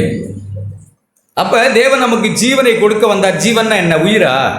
அவர் வாழ்வு, அவர் வாழ்ந்த வாழ்க்கை, அவர் வாழ்ந்த வாழ்க்கையை நமக்கு கொடுக்க வந்தார். அதுவும் ஏதோ எப்படி சொல்றது, இழுத்துக்க பறிச்சுக்கன்னு இல்லை. இன்னைக்கு செத்து நாளைக்கு பிழைச்சு அப்படியே இப்போ போகுமா அப்போ போகுமா அப்போ போகுமா அப்போ போகுமா, அப்படிப்பட்ட ஒரு வாழ்க்கை இல்லை. காலையில் ஒரு மாதிரி, சாயங்காலம் ஒரு மாதிரி, போன வாரம் ஒரு மாதிரி, இன்னைக்கு ஒரு மாதிரி, நேற்றுக்கு ஒரு மாதிரி, அப்படியெல்லாம் இல்லை. பரிபூரணமாக இருக்கு. அப்படித்தான் ஆண்டவர் கொடுக்க வந்தாங்க. நம்முடைய வெளிச்சமெல்லாம் வெளிச்சத்தில் தான் பிரகாசிக்குது. நம்ம நிதானிச்சு பார்த்தோம்னா நமக்கு தெரியும். நம்ம பிரகாசமெல்லாம் எங்க பிரகாசிக்குது? பிரகாசத்தில் பிரகாசிக்கிறவர்கள் நாம. சிரிச்சவங்கள சிரிக்கிறவங்க, வாழ்த்துறவங்கள வாழ்த்துறவங்க, நன்மை செய்கிறவங்களுக்கு நன்மை செய்கிறவங்க. அது என்னது? பிரகாசத்தில் பிரகாசிக்கிறது. ஆண்டவர் அப்படித்தான் மத்திய எழுதின சுவிசேஷத்தில் சொல்லும்போது சொன்னாங்க, அவருடைய ஜீவன் இருளிலே பிரகாசித்தது, சத்துருக்களை சிநேகித்தார், சபிக்கிறவர்களை ஆசீர்வதித்தார், தீமை செய்கிறவர்களுக்கு நன்மை செய்தார். ஒரு மைல் கூப்பிட்டா ராத்திரி இந்த கோர்ட்டு, விடிய காலையில், நைட்டு வேற ஒரு கோர்ட்டுன்னா போனார், இழுத்துக்கிட்டு போறாங்க. இங்கே ஒருத்தர் விசாரிக்கிறார், ஏரோது, இது ஏன் ஜுடிஷியல் இல்லை அப்படிதான் சொல்லுவீங்க, இது என்னுடைய எல்லைக்குட்பட்ட பகுதி இல்லை. பிலாத்து விசாரிப்பார், போங்கன்னா நைட்டாக கிளம்பி போங்க, அங்கே போய் விசாரிக்க போய். அதுதான் சொல்கிறாங்க, இருளில் அது பிரகாசிக்குது. எல்லாம் பயங்கர இருள், கார் இருள். இந்த பக்கம் கள்ளம் கூவுறான், அந்த பக்கம் ஒரு கள்ளம் கூவுறான், எல்லாம் கேமான்னு ஒரே இதாக இருக்கு. ஒருவர் அமைதியாய், பிதாவே இவர்களுக்கு மன்னியும், தாங்கள் செய்கிறது இன்னதுன்னு அறியாதிருக்கிறாருங்கன்னு ஒருத்தர் ஜெபிக்கிறேன். இருளில் பிரகாசிக்குது. அதை அந்த சிப்பாய் பார்க்குறேன். நம்ம வாழ்க்கை இப்படி தான் எல்லாரும் பார்க்க விரும்புகிறாங்க. பிரகாசத்தில் பிரகாசிக்கிறது இல்லை. மனைவி நல்லா பேசினா எல்லா புருஷன் தான் நல்லா பேசுவாங்க, இதில் என்ன வேணும்? புருஷன் நல்லா பேசினா எல்லா மனைவியும் தான் நல்லா பேசுவாங்க. அது இருளில் பிரகாசிக்கிறது இல்லை, பிரகாசத்தில் பிரகாசிக்கிறது. சில நேரங்களில் நம்ம போனீங்கன்னா ரிஃப்ளெக்டர்னு பார்த்துருப்பீங்க. ரிஃப்ளெக்டர் காரில் பைக்கிலாம் போனீங்கன்னா நம்ம வெளிச்சத்தை வாங்கி அப்படியே ஈனும். இந்த லைட் ஆஃப் ஆகிட்டா அது ஆஃப் ஆகிடும், அவ்வளோ. இதான் கிறிஸ்தவ வாழ்க்கையா?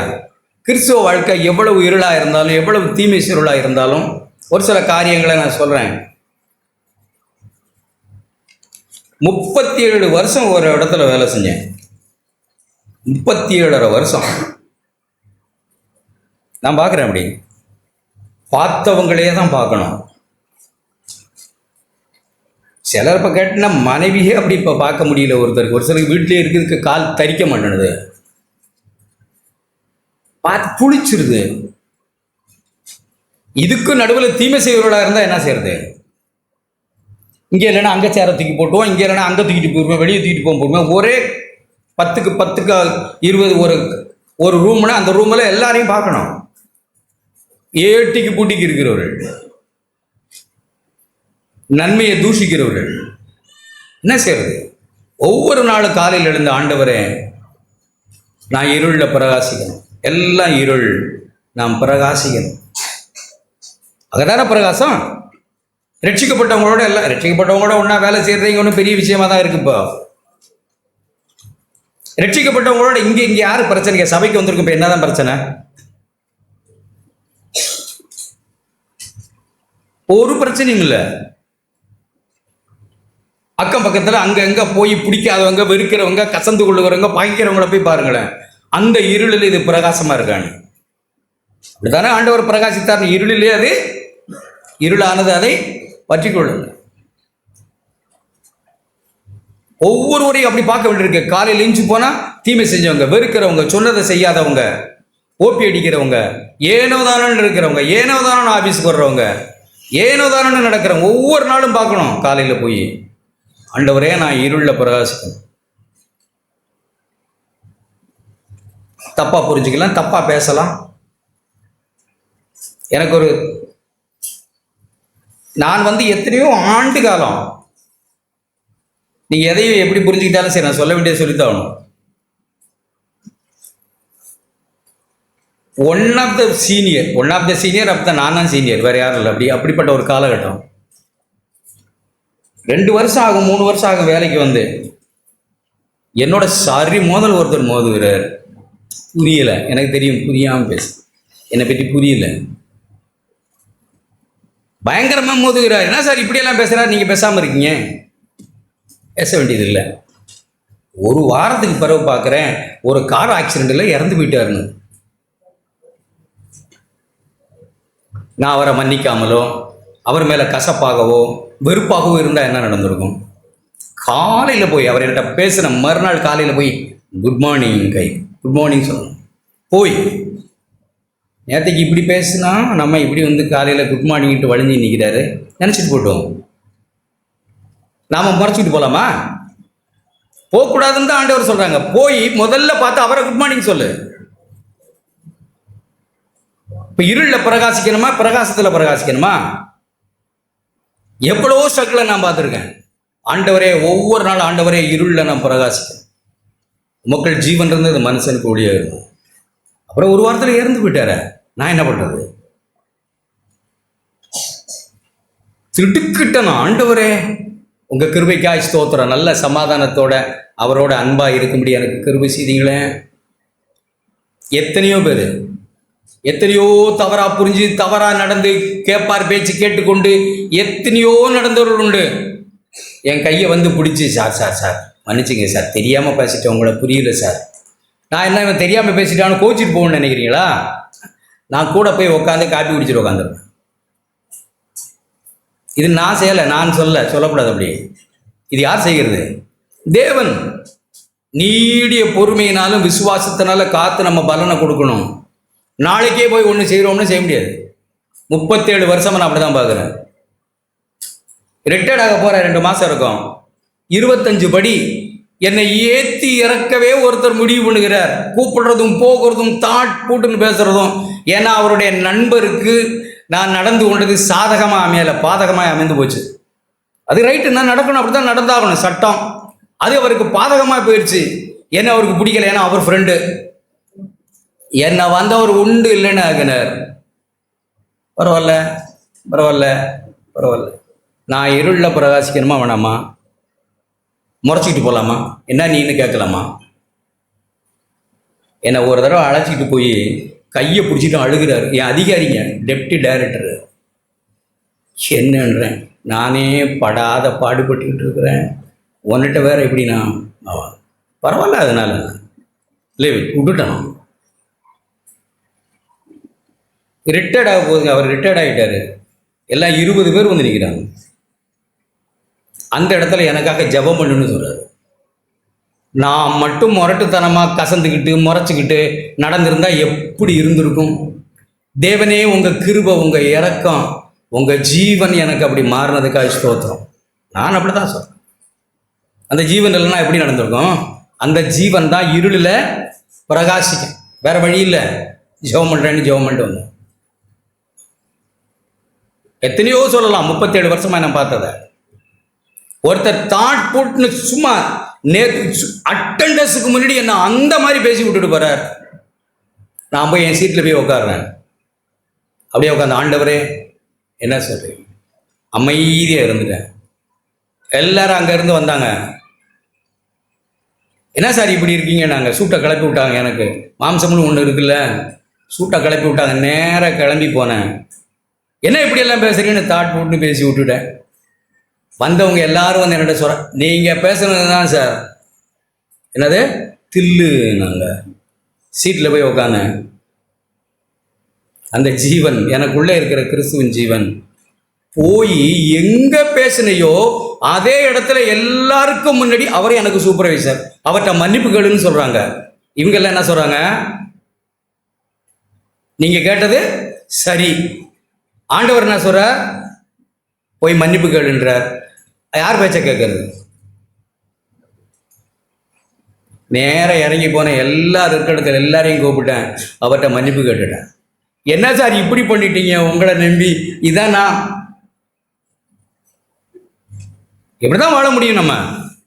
நம்ம முறுக்கிக்கிட்டு நம்ம கசந்துக்கிட்டு இருக்க முடியுமா?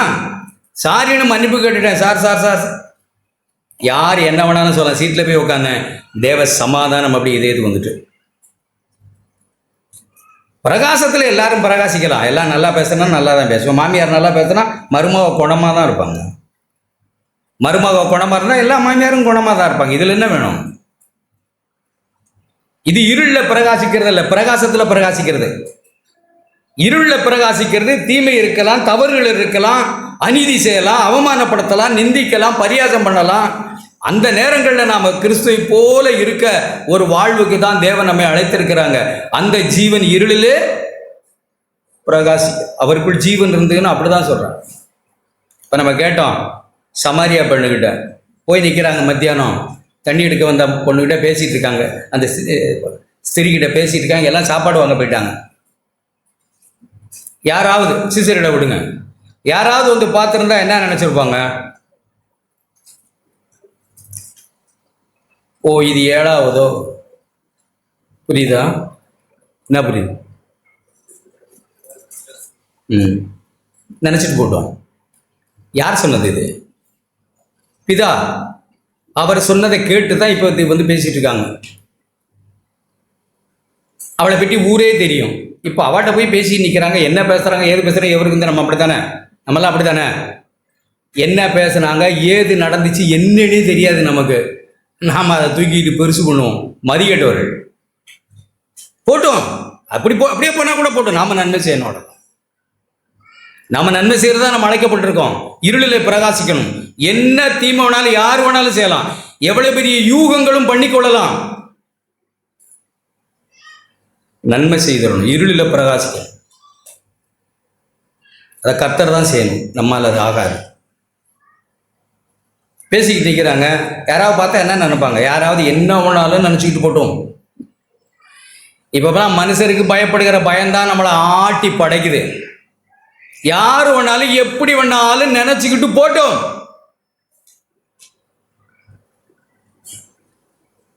கேட்டு அதன்படி செய்கிறோம். சொன்னார். சமாரியா அந்த கிணத்துக்கு போனார், பேசி கொண்டு இருக்கிறார். சீசர்கள் வந்து பார்க்குறாங்க, பேசவே மாட்டாங்களே தனியா. ஒரு ஸ்திரியுடனே தனியா பேசவே மாட்டாங்களே, ஆச்சரியப்பட்டு. இதா சொன்னா அதை செய்தாகணும். நாம் அப்படி யோசிப்போமா? 4 யோசிப்போம். அவங்க என்ன நினைப்பாங்க, மூப்பர்கள் என்ன நினைப்பாங்க, இப்படி நினைப்பாங்க. நெளிவு சுழிவு தந்திரம் பித்தலாட்டங்கள் எல்லாமே கூடி வந்து எல்லாருக்கும் புரிஞ்சா மாதிரி நடந்துக்கும்.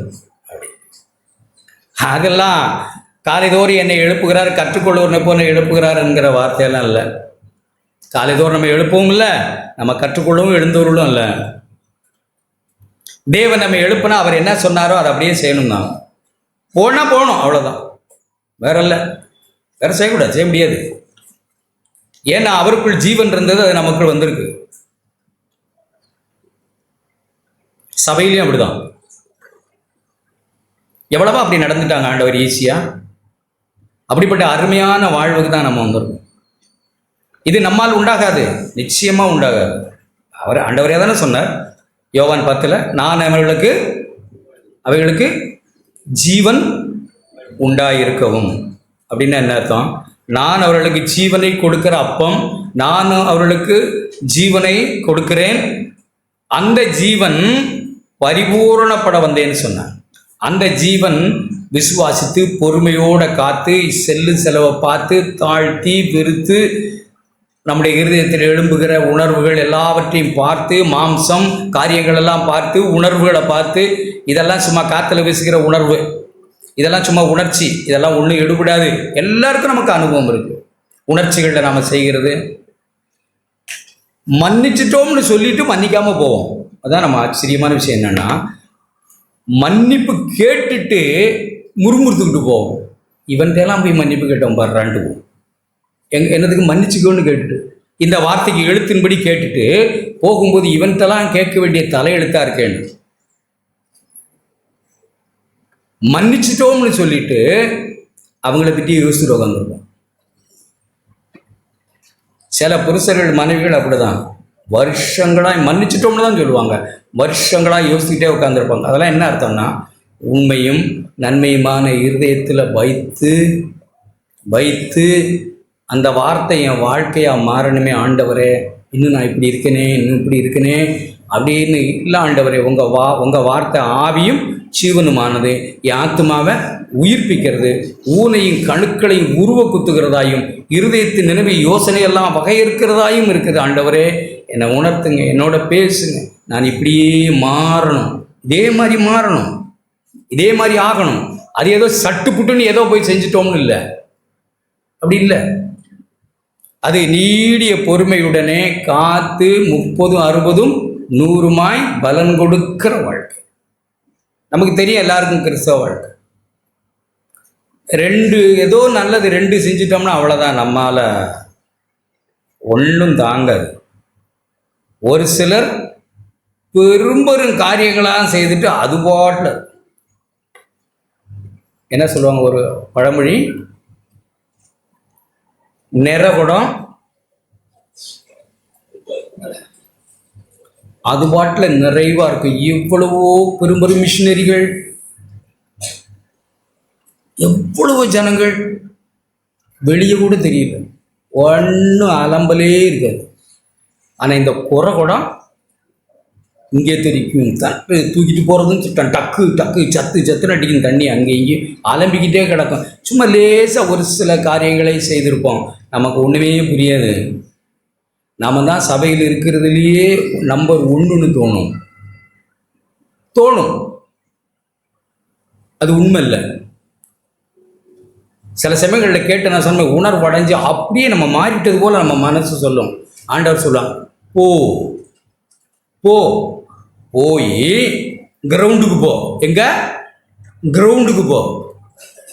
ஒரு விதை, நல்ல விதை கிடச்சிருச்சு, அருமையான விதை, ஒரு மாங்கன்று அப்படி வச்சுக்கணும். ஏன்னா மாம்பழம், பெரிய மாம்பழம், நல்ல ஒஸ்தி, அல்போன்சா, ஒரு கண்ணு கிடச்சிருச்சு. ஆகா, நான் அல்போன்சா வாங்கிட்டேன். அப்படி இருக்கு பிரதர், இப்படி இருக்கு. போ, கிரவுண்டுக்கு போய் குழி தோண்டி புதைச்சு வை. காலையில் என்ன கிடைக்கும்? கண்ணு வாங்கினதுக்கே இந்த பாடு. அது மறுநாள் காலையில் என்ன இருக்கு? அப்படியே தான் இருக்கு. 10 நாளைக்கு பிறகு ஒரு சின்ன, அப்புறம் இதிலெல்லாம் நம்ம பொறுமையாக இருக்கோங்க. இந்த கிறிஸ்தவ வாழ்க்கையில் மட்டும் கேட்ட உடனே உணர்ச்சி வசப்பட்டு அதை செஞ்சிடறது, இதை செஞ்சிடறதா, சொல்லும்போது சொன்னாங்கல்ல, இப்படி கேட்கறது கிடையாது, எதையாவது செய்கிறது. அப்புறம் அவங்க இப்படி இல்லை, இவங்க இப்படி இல்லை, நான் மட்டும்தான் யோக்கியம்ன்றது. யாரு? மார்த்தாள். அவள் உட்காந்து கேட்டுக்கிட்டு இருக்காங்களே, என்னை பற்றியெல்லாம் உங்களுக்கு கவலை இல்லை. மார்த்தாளே, உன்னை நான் மறந்தே போயிட்டேன், நீ என்னுடைய லிஸ்டிலேயே இல்லை. ஏன் லிஸ்ட்? யாரு? கேட்டு விசுவாசித்து பொறுமையுடனே காத்து பலன் தருகிறது. சின்ன பிள்ளைகளை வச்சிருக்கோம்ல, யோசிங்க. அவசரப்படும், ஒன்றும் அவசரப்படும், பிற நியாயம் இருக்கக்கூடாது. இங்கே குற்றப்படுத்துறவர்கள் நியாயந்திருக்குள் நிறைய பேர் இருந்தோம். இருக்கக்கூடாது. ஒரு ட்ரெஸ் மாதிரி பண்ணி விட்டுட்டா உடனே அதை நியாயந்திருப்போம், இதை குற்றப்படுத்துவோம், அதை நான் கேட்டதை சொல்கிறேன். சுடிதார் வந்துருச்சு, என் தங்கச்சிக்கெல்லாம் நான் சுடிதாரே போட மாட்டோம்னு பேசுனவங்கள நம்ம சபையில் இருந்தவங்க இப்போ இல்லை. அதுக்கு பிறகு அறகுறையாக போட ஆரம்பிச்சது. அதெல்லாம் அவர் கண்டுக்கிட்டாரான்னு தெரில. என்னது இதெல்லாம்? பிற நியாயம் இருக்க தேவையில்ல, பொறுமையாக இருங்க. உங்கள் பிள்ளைகள் வளரட்டும். உங்கள் காரியங்களை எப்படி பண்ண போறீங்கன்னு பேசாதீங்க. இப்படி நகை போட்டு கல்யாணம் பண்ணுறா, உங்கள் பிள்ளைகள் வரட்டும், அதில் பாருங்க, அதில் செய்யுங்க. பிற நியாயம் இருக்காதீங்க. இதெல்லாம் என்னென்ன கேட்ட உடனே உணர்ச்சி வசப்படுறது. நமக்குன்னு காரியம் வரும்போது எல்லாத்தையும் மாற்றுவோம். அதுதான் இப்போ இருக்கிற நம்மள்ட்ட ட்ரெண்டு. நமக்குன்னு விஷயம் வந்தால் எல்லா விஷயத்தையும் நம்ம மாற்ற தயாராக இருப்போம். ஆனால் பிறருக்குன்னா இதெல்லாம் என்ன தெரியுமா, அவசர கோலத்தில் உடனே ஒரு முடிவு பண்ணுறது, உடனே அப்படி இருப்பேன் இப்படி இருப்பேன். இருங்க, அப்போ அப்படி இருங்க. எப்போ காரியங்கள்லாம் நடக்கும்போது அப்படி இருங்க. இப்போ யாரையும் நியாயம் இருக்காதீங்க, குற்றப்படுத்தாதீங்க. இதெல்லாம் அவசரப்பட்டு முளைக்கிறது. சும்மா 2 இலை வரும், காஞ்சிரும். 2 நாள் இருக்கும் உணர்ச்சி வசம், 1 வருஷம் இருக்கும். இப்போ இந்த புது வருஷம்னா இப்போ மார்ச் மாதம் போயிடுச்சுன்னா எல்லாம் புஷ்ஷுன்னு போயிடும். இதெல்லாம் எதார்த்தம். ஏன்னா 2 நாள் அப்படி இருக்கும். மனுஷர்கள் தான் நம்ம புரிஞ்சுக்கிறணும். இது இல்லை ஆண்டவரே, 1ஆம் தேதி நான் எடுத்த தீர்மானம் இல்லை. 1ஆம் தேதி நான் தீர்மானம் எடுத்திருக்கலாம். அந்த தீர்மானம் 365வது நாள் என் வாழ்க்கையில் நிறைவேறிக்காங்க தான் முக்கியமே தவிர, 1ஆம் தேதி எழுந்து நான் அட்டையை பார்த்தேன், வாக்குத்தத்த அட்டையை பார்த்தேன், எந்திரிச்ச உடனே கண்ணை திறந்து ஒரு பைபிள் படித்தேன், இதெல்லாம் 365வது நாளில் நிறைவேறுதா? அது வரைக்கும் 365 நாள் இருக்கு. விசுவாசத்துடனே காத்து பொறுமையுடனே பலன் தருளாக இருக்கிறார்கள். அவங்களத்தான் நம்ம எல்லாரும் பின்பற்றவும் செய்யணும். ஏதோ எடுத்தோம் கவுத்தோம்னு இல்லை, அல்லது உணர்ச்சி வசமெல்லாம் இல்லை. உணர்ச்சி வசம் வரும் போயிடும். நம்ம எத்தனை பார்த்துருக்கோம். தயவு செய்து அந்த வார்த்தை, தேவனிடத்திலிருந்த வார்த்தை மாம்சமாகி இந்த பூமியில் வந்து அவர் பேசின அந்த வார்த்தை மாம்சமானது. நம்முடைய வாழ்க்கையிலும் நாம் கேட்குற வார்த்தைகள் நம்முடைய வாழ்க்கையாக மாறணும். அதுக்கு ஒரு டைம் எடுக்கும். அதுக்கு தான் விசுவாசம் வேணும்னு சொல்கிறது. டைம் எடுக்கும். தேவன் வாக்கு தத்தம் பண்ணினதை நிறைவேற்ற நம்முடைய வாழ்க்கையில் நிறைவேறுறதுக்கு என்ன வேணும்?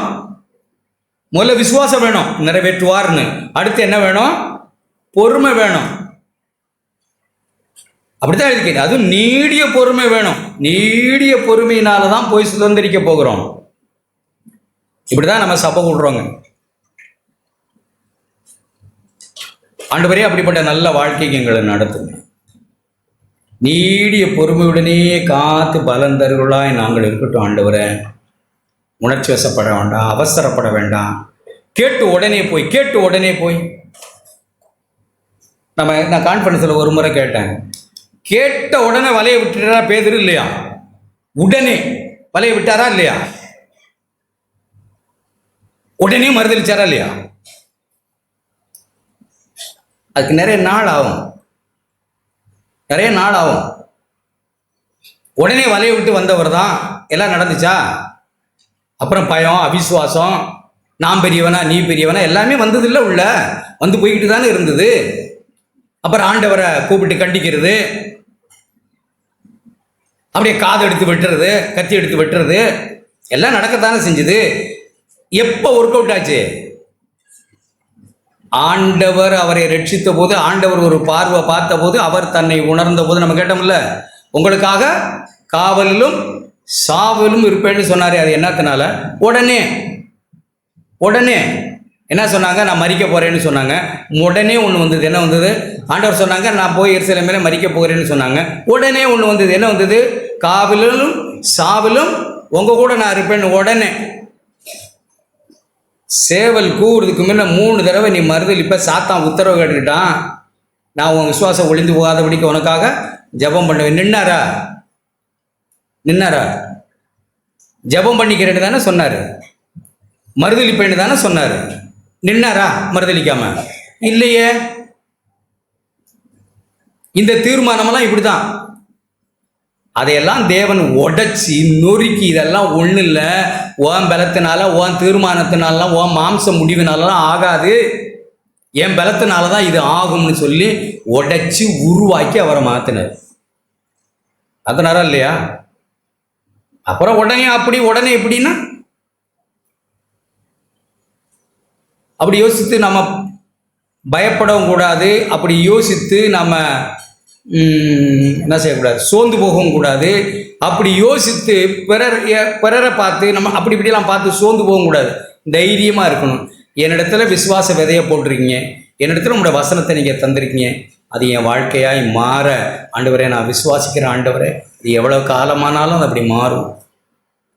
இன்னைக்கு நான் இல்லைனாலும் நாளைக்கு நான் மாறும். ஆண்டவரே என் வாழ்க்கை அப்படித்தான் மாறும், உங்களை போல தான் மாறும். ஆண்டவரே நான் விசுவாசிக்கிறேன். ஆண்டவரே இன்னைக்கு தப்பு, நாளைக்கு அப்படி இருக்க மாட்டேன், நாளைக்கு தப்பு அப்படி இருக்க மாட்டேன், நீ மாற்றுவீங்க, என் வாழ்க்கை மாறும். ஆண்டவர் உங்களை போலே மாறும். விசுவாசிக்கலாமா? அப்படி நம்ம எழுந்து நிற்கலாம்.